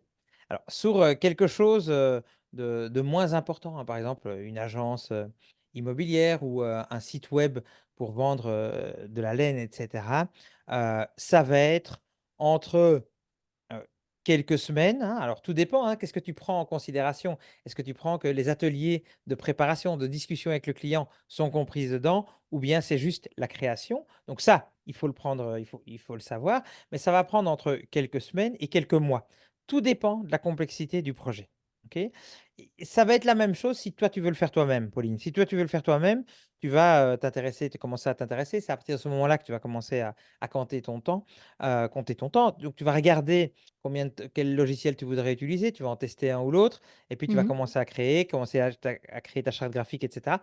Ça peut prendre du temps, mais si tu es super efficace, ça peut être aussi rapide. Donc en fonction de la complexité du dossier, en fonction de, tout ce que tu veux apporter sur ton site, ce que tu as déjà réfléchi, parce que peut-être que tu as déjà ta charte graphique, et cetera. Ça peut, aller assez vite comme ça peut prendre du temps. Voilà, j'ai un projet ici, c'est en 6 mois, et c'est extrêmement rapide de l'avoir fait en 6 mois, hein, donc peu de gens sont à être capables de le faire en 6 mois. Ici, je pense que, par exemple, l'agence, hein, elle pourrait nous donner, le temps que ça a mis, mais à mon avis, c'est en semaines que c'était réalisé. Alors, certainement plusieurs semaines, mais et alors, il y a souvent des allers-retours, on va le voir, et ça, c'est important aussi, c'est de pouvoir faire évoluer au fil de l'eau, son site.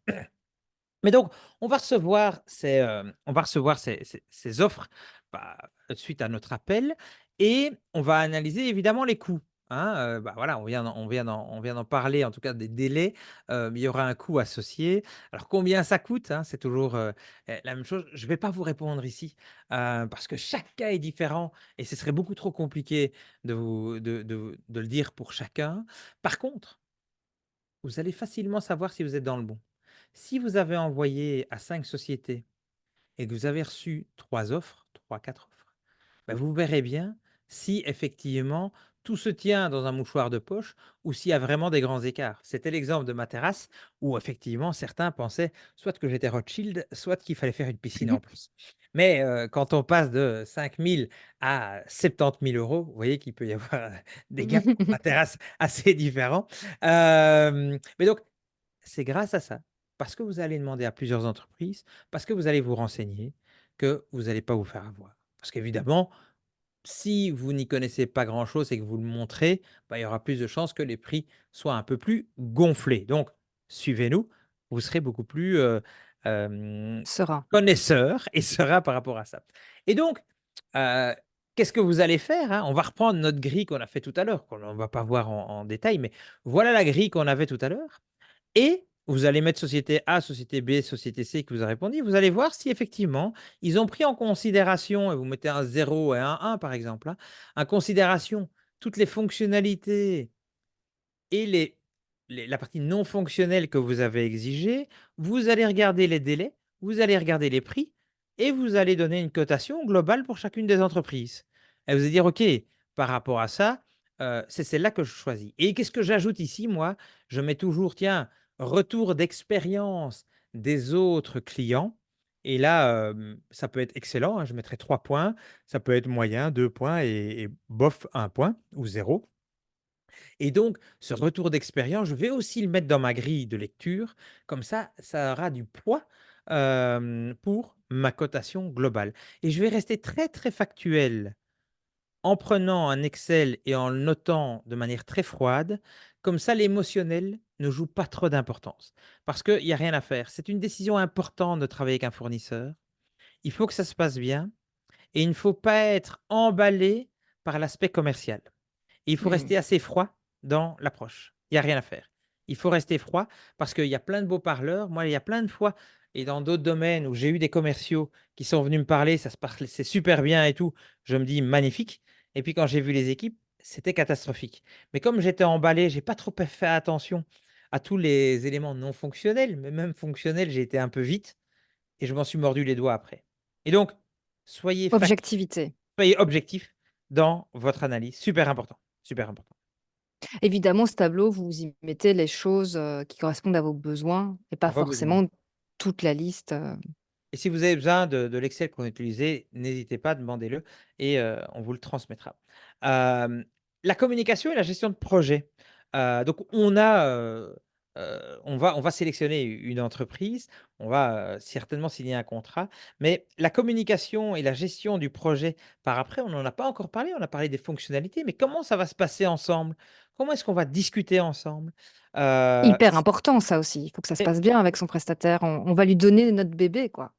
Exactement, c'est primordial encore, hein, Pauline. Et donc cette communication, il va falloir, voir, alors vous allez le sentir un peu comment ça se passe la communication, mais il faut moi j'essaye de maintenant d'éviter la partie, les commerciaux. Je veux directement aller avec les personnes. Tiens, moi je veux rencontrer la personne qui va être mon chef de projet, pour mes campagnes marketing et aller discuter avec lui.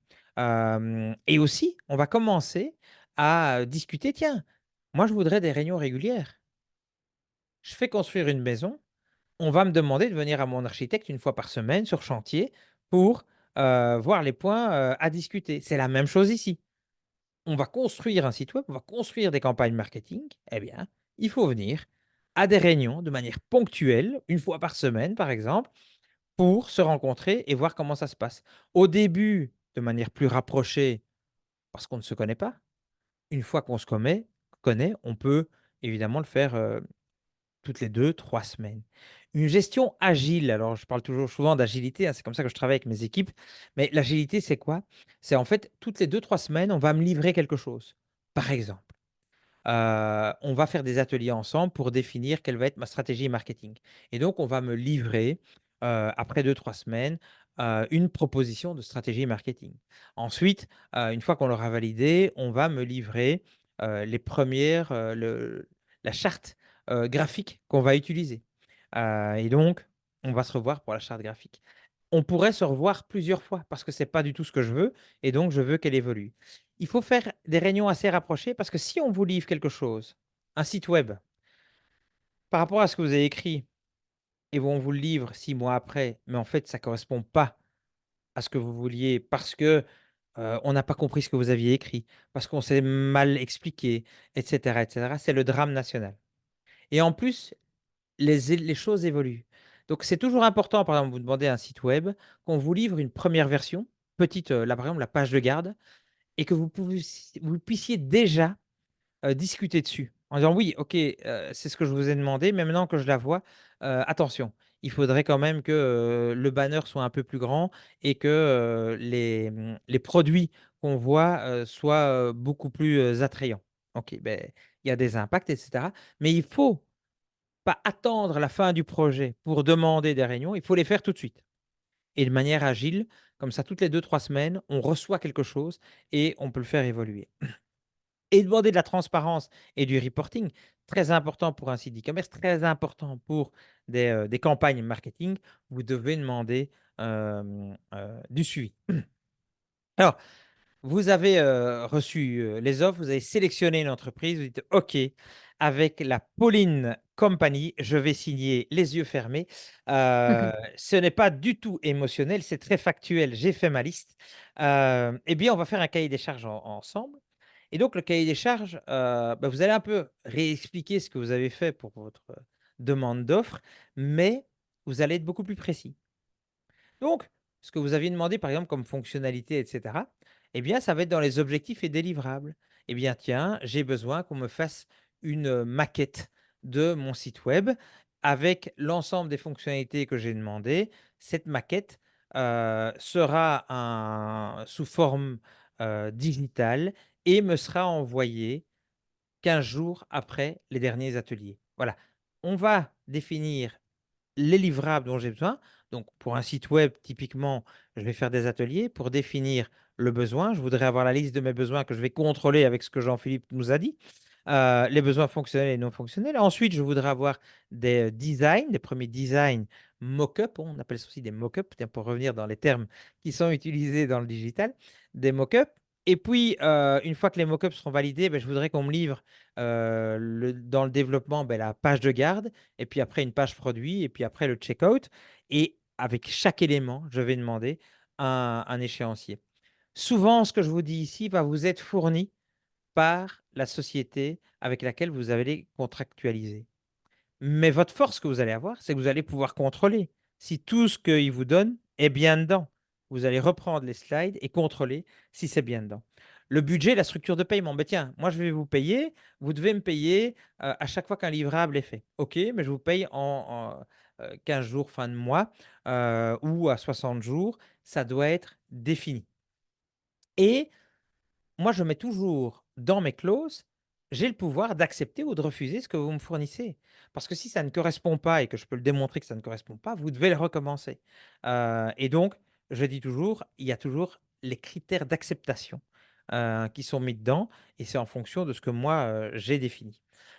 Alors, voilà, passe tous les passer en revue, mais les droits d'auteur, très important, hein, les droits d'auteur. Est-ce que quand vous faites une campagne marketing, c'est vous qui créez pour moi la campagne marketing? Est-ce que ce que vous créez reste chez vous? Est-ce que les droits d'auteur sont transmis à mon entreprise? Est-ce que je peux les réutiliser moi-même? Super important de le mettre parce que je connais des sociétés qui n'avaient rien signé du tout, qui ont voulu réutiliser ce qui avait été fait par l'agence. L'agence avait toujours les droits et donc vous ne pouvez rien utiliser.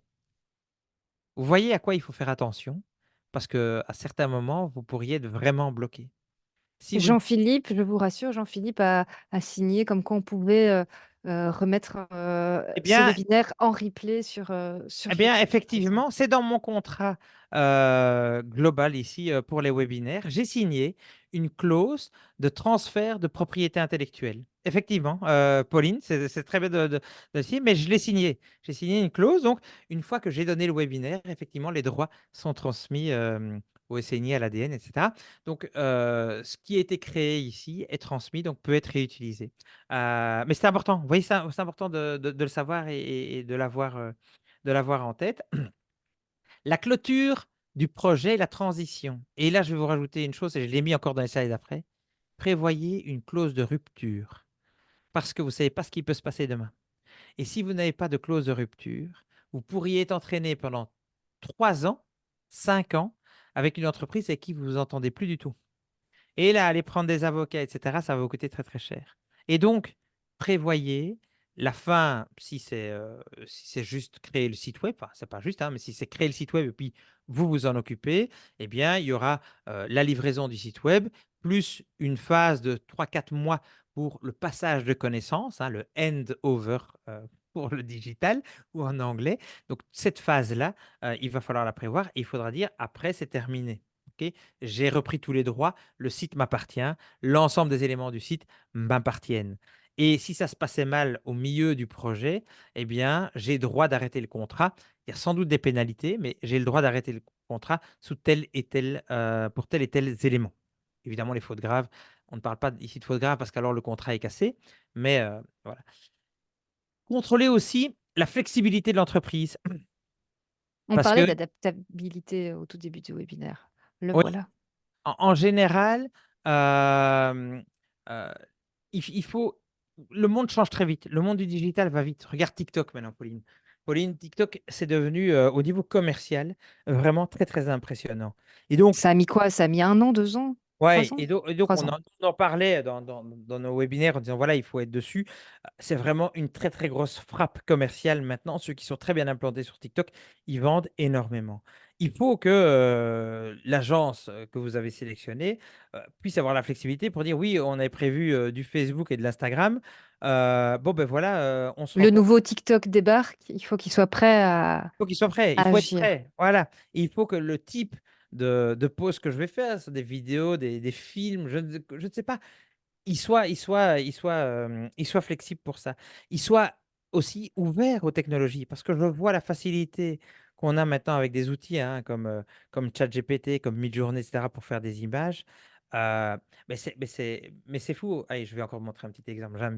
J'aime bien mes exemples. Mais si vous êtes dans la restauration, allez, on va prendre non, pelote de laine. On va prendre pelote de laine. Euh, il faut deux T sans doute. Et on va faire laine simplement. On va faire de la laine. Bon, il me trouve, à mon avis, c'est un artiste laine. Parce qu'il ne me montre pas ce que je veux voir. Alors, je vais vous montrer un que je connais. Des œufs dans une cuisine. Parce que vous voulez mettre en place des œufs. Ça a été créé. Donc, c'est pas une photo, hein, c'est pas une image. Ça a été créé par de l'intelligence artificielle. Et ça pourrait très bien illustrer petit déjeuner chez Pauline ce samedi matin. Venez découvrir la nouvelle collection. Mais vous voyez, la qualité de ce qu'on peut obtenir, ça a été 100% créé par de l'intelligence artificielle. Donc, ce n'est pas une photo. Imaginez-vous, ça n'a pas été repris d'Internet. C'est créé par de l'intelligence artificielle. Et ça, j'ai des milliers d'exemples que je peux vous montrer en fonction du design que vous voulez, etc. Mais ça devient vraiment fou. Au niveau d'image, moi, je suis épaté chaque fois que j'en vois. Mais ça, c'est l'intelligence qui le crée. Ça n'existe pas. Mais vous voyez comme ça peut aller très très vite. On peut faire un prompt, avoir l'image, la poster. Idem pour la vidéo. Donc, on peut aller aujourd'hui très très vite avec ces outils-là. Il faut que les entreprises que vous sélectionnez soient adaptées ou aient conscience de ces technologies. Et Euh, aujourd'hui, c'est l'IA et peut-être que demain, ce sera, Ouais, le il y a les métavers. casques, il y a les casques virtuels, effectivement, le métavers. Aujourd'hui, c'est vraiment l'IA qui a le vent en poupe, mais les bitcoins reviennent, etc. Bon, donc, la technologie évolue, donc on verra ce qui sera fait demain. On sera toujours là. Oui, c'est Midjourney c'est la meilleure intelligence artificielle aujourd'hui pour la création d'images. C'est la plus professionnelle. Je donne beaucoup de conférences là-dessus sur Midjourney parce que c'est important. Alors. Oui, C'est donc la important. question pour, remettre le contexte, peut-être que tout le monde n'a pas lu dans le chat, sur quel site, Jean-Philippe était pour générer des images, des œufs, ici en l'occurrence. C'était donc Midjourney, Midjourney, qui est pour l'instant la plus utilisée, j'ai l'impression. Plus utilisé en tout Hem, cas par les professionnels de l'image, c'est sûr que c'est un des meilleurs, c'est le meilleur outil pour l'instant que moi je connais. J'en utilise beaucoup, beaucoup d'IA au quotidien, mais au niveau des images, alors si on veut être plus drôle, on pourrait aller vers là. Mais vous voyez que sur des œufs, on peut faire beaucoup de choses et tout ça, c'est de l'intelligence artificielle. Et si vous voulez, n'hésitez pas à voir le replay du webinaire qu'on a fait sur l'intelligence artificielle. On vous en a présenté quelques-unes. J'en ai plein de nouvelles pour le prochain webinaire qu'on fera sur l'intelligence artificielle. je vous remontrerai la liste des replays, qui est disponible en fin de webinaire et vous l'avez vu aussi sur, si vous avez regardé la petite vidéo, il y avait les anciens webinaires.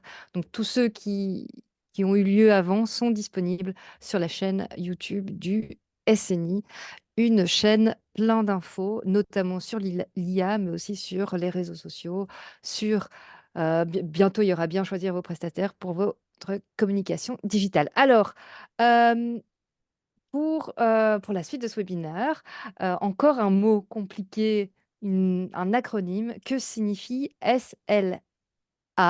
À votre avis? C'est la question qu'on vous pose sur WooClap. N'hésitez pas à répondre. Je vais vous partager Tu as mis déjà des l'écran. propositions, j'espère, et tu as mis, par exemple, le nom d'une voiture, non? Non, j'ai pas mis, Tesla. J'ai mis des salades Ah ouais, parce des cela, hein. C'est bien. voilà. J'ai mis Service Level Agreement, Search Level Accord et sclérose latérale amyotrophique et ça, je peux déjà dire que c'est vrai. C'est, la maladie de Charcot a pour abréviation SLA, mais c'est pas de ça qu'on parle aujourd'hui. OK, OK. Joli. Mais comme C'est très ça, fort ce soir. on Accrochez-vous. mourra moins bête, on mourra Voilà. moins bête. Alors, on a à 88% Service Level Agreement. Heu, on a quand même, on n'a pas les salades. On vous raconte pas c'est parce qu'on vous raconte pas de salade ici, On hein, raconte pas de c'est salade.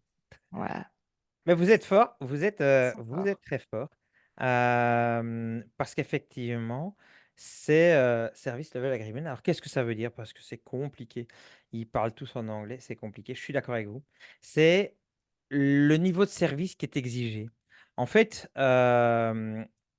vous allez signer un contrat, heu, pour votre site de e-commerce, mais quel va être le niveau de service exigé? Alors c'est quoi le le niveau de service? C'est, quand je vais avoir un problème, en combien de temps est-ce que vous allez, réagir? Et ça, on va le voir juste après. On va vous lister, comment est-ce qu'il faut, le présenter aux fournisseurs. Encore, et c'est un des derniers points, mais super important, à bien, réfléchir et à mettre dans vos contrats, à mettre dans les contrats, hein, qu'on voit ici, dans, vos devis, enfin, en tout cas, votre cahier des charges, c'est que vous pourriez avoir des SLA. Très important et je vais vous les expliquer. Et donc le contrat va reprendre effectivement à ce qu'on a vu, le devis, le cahier des charges, hein, toutes les fonctionnalités et cetera. Le contrat va reprendre tout ça, il va reprendre beaucoup plus parce qu'il y aura des clauses, évidemment juridiques. Je ne suis pas du tout, avocat et donc là, si vous recevez le contrat de la part de l'entreprise prestataire, beh, faites-le quand même contrôler par un avocat. Regardez aussi, hein, parce que vous avez accès à des avocats de manière gratuite, souvent, hein, quand vous êtes, abonné à un syndicat d'entreprise et cetera. Ils ont ce service, d'avocat, donc n'hésitez pas à regarder, tiens, vous n'auriez pas un service d'avocat, à qui je pourrais poser la question: «Est-ce que le contrat, il n'y a pas des clauses qui manquent?» et cetera. Donc faites-le et montrez aussi à l'avocat tout ce que vous exigez. C'est toujours mieux, de le faire parce qu'après ça évite les problèmes. Alors on va partir, sur le SLA, parce que, c'est important. C'est la maintenance après le lancement du site, hein. Alors reprenons l'exemple de Néo. Si demain j'ai plus accès au site. C'est-à-dire que l'adresse me donne une erreur 404 et j'ai plus accès. C'est une catastrophe pour, NeoImo qui a envoyé plein de posts sur Facebook, nouvel appartement, à vendre, nouveau bien, à vendre, ou à louer. C'est une catastrophe parce que, il y a plus accès au site et c'est le site qui fait vendre. OK? Donc c'est un vrai drame. Alors, comment est-ce qu'il faut le faire? Comment est-ce qu'on vous propose de le faire? C'est de faire des criticités. C'est très simple. P1, P2, P3. Facile. P1, les campagnes, les problèmes critiques. Alors ici, on est sur la partie, on verra après les sites web, sur la partie campagne. Par exemple, je fais des campagnes payantes et il y a un dysfonctionnement, c'est-à-dire que je dépasse mes budgets parce que je sais les regarder en temps réel. Ça dépasse complètement les budgets que j'avais prévus. P1, au lieu de 250 euros, je suis à 12 500 euros. Vous voyez le drame que ça peut procurer. P2, Heu, j'ai des retards, donc on a décidé qu'on lançait une publication parce que je sais que mes clients, hein, toujours être centré sur le client, mes clients regardent plus, mes annonces le matin, vers 7 heures du matin et le soir vers 18 heures. Et je vois que chaque fois vous envoyez mes publications du soir à 21 heures. Beh, c'est un problème parce qu'on n'atteint plus la cible qu'on voulait atteindre. Ou j'ai des problèmes de typographie, j'ai des problèmes d'orthographe dans, ce que vous écrivez. C'est plus faible en priorité, mais ça doit être aussi réglé. Pour un site web, mon site web n'est plus accessible. Bah, c'est dramatique, hein. Ça, c'est inacceptable pour moi, Un hein. e-commerce qui ne vend plus, quoi. Oui, c'est un e-commerce qui ne vend plus. J'ai un P2, c'est, bah, tiens, tous mes clients qui sont sur iPhone n'ont plus accès. Ceux Android, oui, mais pas ceux sur iPhone. Donc, il y a pas 100, mais c'est quand même une grosse population. Donc, c'est dramatique aussi pour moi, hein, croyez-moi. Et votre stress, quand vous vendez, commence à bien monter. Commence à bien monter. Et donc, qu'est-ce que je propose? C'est ce type de tableau. Un P1, je veux avoir une réponse dans l'heure. Vous devez me répondre quel est le problème. Et vous devez l'avoir résolu dans les 4 heures. Alors, 4 heures, ça peut paraître long, croyez-moi. Un P2, dans les 4 heures, je veux savoir ce qui se passe. Et vous avez un jour pour me solutionner le problème qu'il y avait sur les iPhones. OK? Donc, voilà comment est-ce que comment est-ce qu'on le présente. Très facile, efficace, mais prévoyez-le. Parce que quand ça va arriver, vous aurez quelque chose de légal pour dire, attends, voilà, mon SLA, hein, mon SLA, mon accord de niveau de service, je veux que ça soit résolu. Un peu plus, il faut aussi que la communication soit faite parce que quand vous avez un P1 ou un P2, je veux que toutes les heures, vous me fassiez un statut. Voilà, on a un problème sur votre site web, il n'est plus, disponible. Le problème, il est chez notre hébergeur. Notre hébergeur est OVH, nous avons appelé OVH, voilà la réponse d'OVH et cetera. Je veux être tenu au courant, heure par heure, jusqu'à la résolution. C'est normal, c'est mon outil de travail. Donc, je demande une communication pour chaque élément, OK? Si vous ne respectez pas cela, voilà les indemnités que vous payez. Faites-le dès le départ. Signez-le. Ça va vous sauver sur plein de situations. Plein de situations. Il faut le faire, c'est normal. Vous avez votre métier, vous vendez, vous êtes artisan, vous êtes commerçant. C'est normal que vos outils soient maintenus et que vous ayez des réponses par rapport aux problématiques. C'est normal. C'est le SLA. Retenez-le, mettez-le dans vos contrats. Et donc, le contrat final que vous allez signer, avec l'entreprise, hein, ça va être la synthèse de quoi? Du devis, du cahier des charges, hein, qu'on a listé, fonctionnel et cetera. Les accords sur le niveau de service, hein, donc on va ajouter les niveaux de service, plus toutes des clauses légales et comme je vous l'ai dit, hein, contrôlez-le ou faites-le rédiger, par un juriste parce que je ne sais pas vous répondre sur toutes les clauses, à avoir. Alors c'est vrai, Pauline, je suis honnête avec toi. Parfois, j'ai la version payante de ChatGPT. ChatGPT commence à bien me répondre sur des aspects légaux, pas encore suffisamment pour être utilisé à 100%, mais il commence à devenir bon et donc il me dit attention, il faudrait ça, ça, ça comme clause. Donc ça vient Ah! bien. Mais en fait, j'ai fait un truc un peu plus malin. J'ai pris des contrats que je connais Et tu comme l'as étant donné à exhaustifs. manger à Exhaustif. ChatGPT? Je lui ai donné, je lui ai dit: «Voilà le contrat type, qui est bien dans mon domaine spécifique». J'ai évidemment enlevé tous les éléments, du GDPR, hein, aucun élément privé qui a été transmis. Je lui ai dit: «Voilà toutes les clauses que je veux. Tiens, je reçois ces contrats-là. Peux-tu m'analyser ce qui manque?» Et il me répond plutôt bien. Si vous le voulez, je vous fais une petite démo. Hem, on arrive à la fin, c'est bien, il est moins le quart. Et donc, petite question pour vous. Que retenez-vous des étapes? Quelles sont les étapes les plus importantes que vous avez appris aujourd'hui pour la sélection d'un prestataire? C'est un peu, la question, récapitulative. Pas facile, hein, parce que c'est finalement, résumez-nous, 2 heures de webinaire, allez-y, dans le Booklab, mettez-nous quelques mots-clés et de toute façon, on va refaire, un récap, juste après avec Jean-Philippe, hein, donc n'ayez pas peur.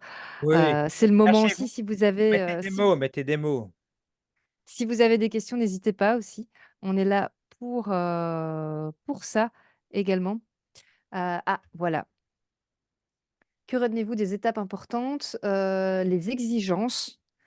On n'a pas C'est nos parlé besoins, hein, en termes c'est nos besoins. d'exigences, mais c'est vrai que c'est des exigences. C'est nos Heu, besoins, nous, hein. Ouais, tout à fait.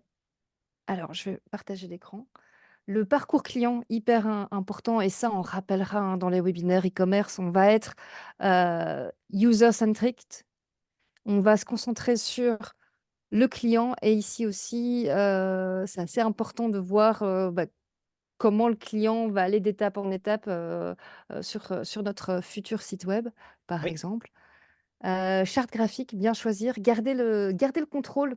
Ça aussi, je trouve que garder le contrôle, finalement avec tous les astuces que tu nous as données, avec les SLA, avec le côté, ben voilà, on veut, par exemple, dans nos besoins, c'est une plateforme, où on peut avoir accès pour, mettre à jour nous-mêmes certains produits. Heu Reprenons l'agence immobilière, bah, mettre à jour, tiens, la maison est sous option, elle est vendue, on veut la retirer, on va en mettre une nouvelle. Ben voilà, on veut garder le contrôle. Donc ça pourrait être un besoin, pas forcément pour tout le monde, mais ça pourrait être, la Mais c'est plupart bien du temps, on aussi, va hein, garder le contrôle.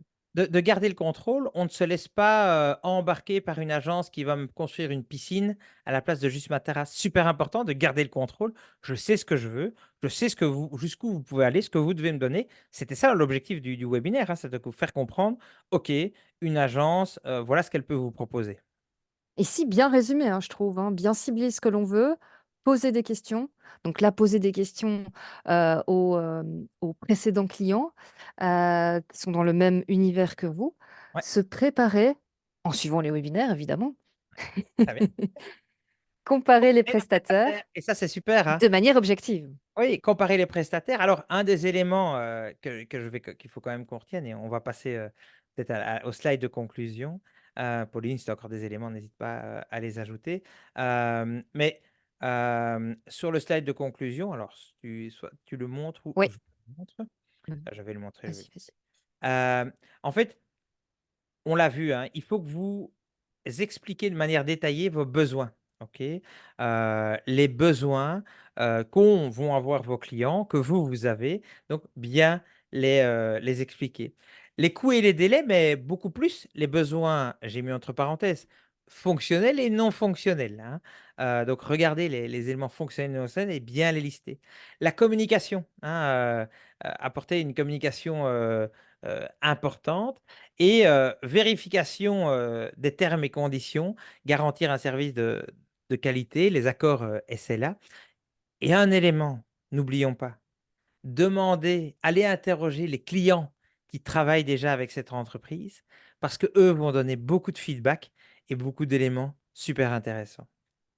Voilà, Pauline, je pense que, il y a pas beaucoup de webinaires, croyez-moi, sur, la sélection de prestataires parce que j'essaie de chercher sur, YouTube, il y en a pas beaucoup. J'ai vu deux, trois trucs, de 15 minutes, que j'ai regardés qui donnaient des éléments très, très génériques. Donc je trouve que c'est très chouette d'avoir fait ce webinaire ensemble parce que c'est super important, de bien choisir son prestataire, d'être, si on ne veut pas le faire soi-même, de sélectionner la bonne entreprise, d'avoir une relation sur le long terme parce qu'on l'a bien préparé à l'avance. C'est ça aussi une des clés de succès de la digitalisation de vos entreprises. C'est grâce à ça que vous allez pouvoir augmenter votre chiffre d'affaires. Donc, je vous remercie en tout cas de nous avoir suivis et heureux de partager le prochain webinaire ensemble. Merci beaucoup, Jean-Philippe. Je vois qu'il y a quelques questions, qui nous arrivent de France, Élodie. Hem Pour la réalisation d'un site web, ah voilà, c'est la question du budget qui est très difficile à répondre parce qu'encore une fois, on n'a pas vos besoins, votre Ouais, liste de fonctionnalités et de tout ce qui est non fonctionnel également. Donc tout c'est assez dépend, hein. compliqué. Oui, c'est très compliqué à dire. Ici, j'ai fait un site web pour plusieurs millions. Voilà, c'est pas ça qu'on va faire. Hem, heu si vous demandez une plateforme, hein, comme WooCommerce, comme, Shopify, il y a déjà la majorité des fonctionnalités qui sont là. Donc si c'est de la paramétrisation, vous devez compter quelques milliers d'euros, OK, pour la création d'une charte graphique et la paramétrisation, d'un outil comme celui-là. Si vous devez le créer depuis le début, ça va coûter beaucoup plus cher, parce que vous devez coder et cetera et donc ça va coûter beaucoup plus cher. Souvent, les sociétés vont réutiliser, hein, des templates qu'ils ont déjà fait pour des entreprises similaires. Et donc, moi, je vous conseillerais de demander de partir sur des plateformes connues parce que c'est plus facilement maintenable et ils sont ultra performants parce que c'est déjà des plateformes internationales, hein, comme celles que je vous ai citées, hein.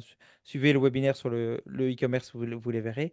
Et là, c'est plutôt de la paramétrisation qu'ils vont devoir faire. Et surtout après, c'est pas très compliqué à maintenir et donc vous pourrez toujours avoir la main dessus. Donc, pas facile en fonction de vos besoins, des quelques milliers d'euros à quelques dizaines de milliers d'euros. Si vous êtes très, très grand, ça sera sans doute des millions.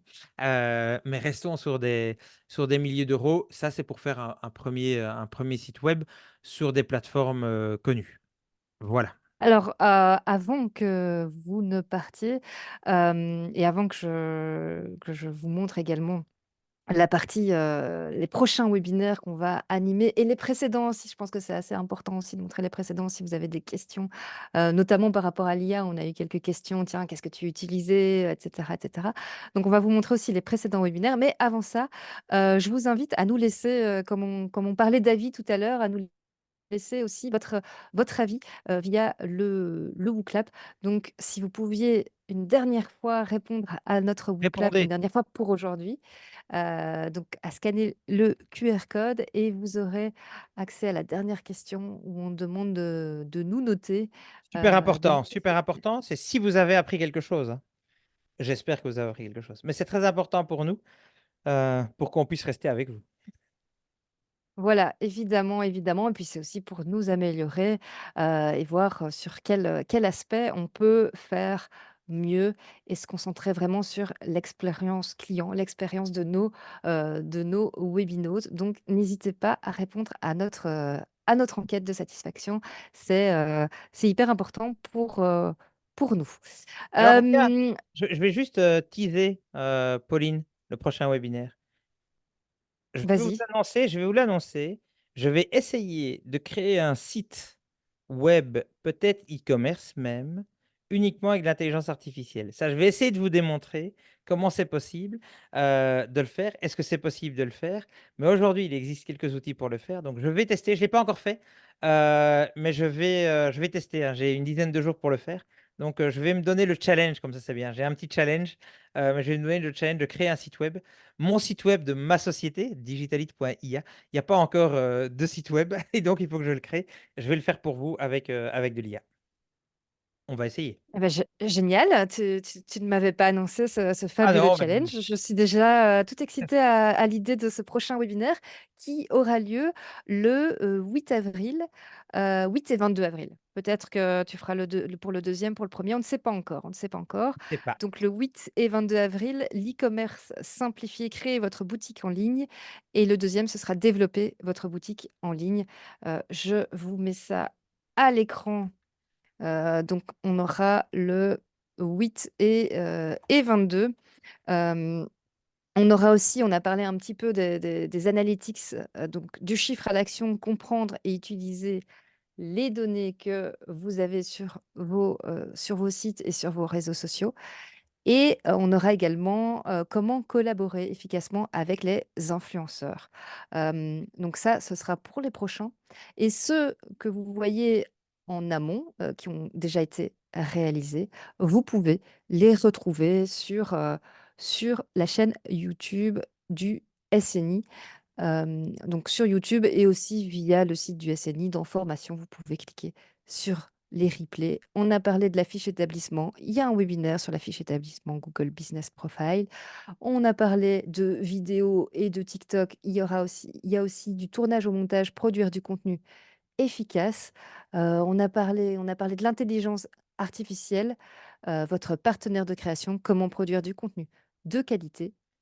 On a parlé aussi de stratégie. Quelle stratégie digitale? Il y a également un replay, de disponible sur toutes ces thématiques et bien plus encore, parce qu'il y a aussi ceux des années, précédentes. Il y a également le Il y a magazine aussi Digital les Commerce. Digital Days, hein, j'ai vu, il y a quelques personnes qui sont venues aux Digital Days, donc je leur fais un grand coucou. Mais aussi les Digital Days qui sont organisés. Et là, je fais des conférences spécialement sur l'IA. Il y en aura un prochain à Wavre, si je ne m'abuse. Et donc, je fais des conférences sur l'IA, mais aussi du coaching. Et donc, vous avez droit à une demi-heure où vous montrez votre site, vous montrez vos communications, etc. Et on discute pour voir comment l'améliorer. Je pense que c'est assez intéressant, et c'est une chouette expérience à faire. Donc c'est gratuit également, c'est du speed coaching avec, plein de formateurs dont Jean-Philippe Oui. et donc les Digital Days. Le lien est dans le chat, c'est Sandra qui nous l'a mis. Donc Sandra qui travaille, aussi à l'organisation de ces webinaires et qui vous a mis tous ces liens pendant ce webinaire et qui a répondu aussi à quelques questions dans l'onglet questions et réponses. Merci à Sandra de sa présence et de son travail aujourd'hui dans ce, webinaire. Merci, Jean-Philippe. Ça a été, très instructif aujourd'hui. Beaucoup de choses, beaucoup de choses. J'ai pu voir aussi dans le WooClap que finalement c'était des pratiques de grandes boîtes, mais je pense que c'est important aussi de se l'appliquer aussi, heu, pour des entrepreneurs, pour des PME, d'être professionnel et de savoir avec qui on travaille finalement et et de cadrer, heu, la manière dont on Oui, moi travaille et on peut avec des l'appliquer partout, prestataires. hein. On peut l'appliquer partout, pas uniquement dans le digital et je l'applique moi et je suis une toute petite entreprise. Je l'applique aussi pour d'autres éléments dont la construction et cetera. Je suis ultra précis, je fais les réunions et cetera. Donc tout ce qu'on a expliqué ici, je mets des SLA et compagnie, ça m'aide tous les jours, croyez-moi, tous les jours et donc il faut suivez, soyez structurés, ça va vous aider, vous aurez moins de problèmes par la suite, c'est sûr. Voilà. Alors, merci Julie. Julie nous dit merci. France Élodie qui nous souhaite bonne soirée. Fabien également et encore merci. Donc merci à vous tous d'être restés jusqu'à la fin de ce webinaire. On se retrouve le 8 avril pour un webinaire sur l'e-commerce. Jean-Philippe, a son challenge en tête. On espéra vous y voir et venez en direct poser vos questions. On prend souvent les sites web, les sites e-commerce de personnes qui sont, en ligne. Donc n'hésitez pas à vous connecter et le replay est toujours disponible, mais c'est toujours mieux de vous avoir en live. À bientôt, Belle soirée! belle soirée. Au revoir, au revoir. Au revoir Emmanuel, Hortense, Fabien et merci.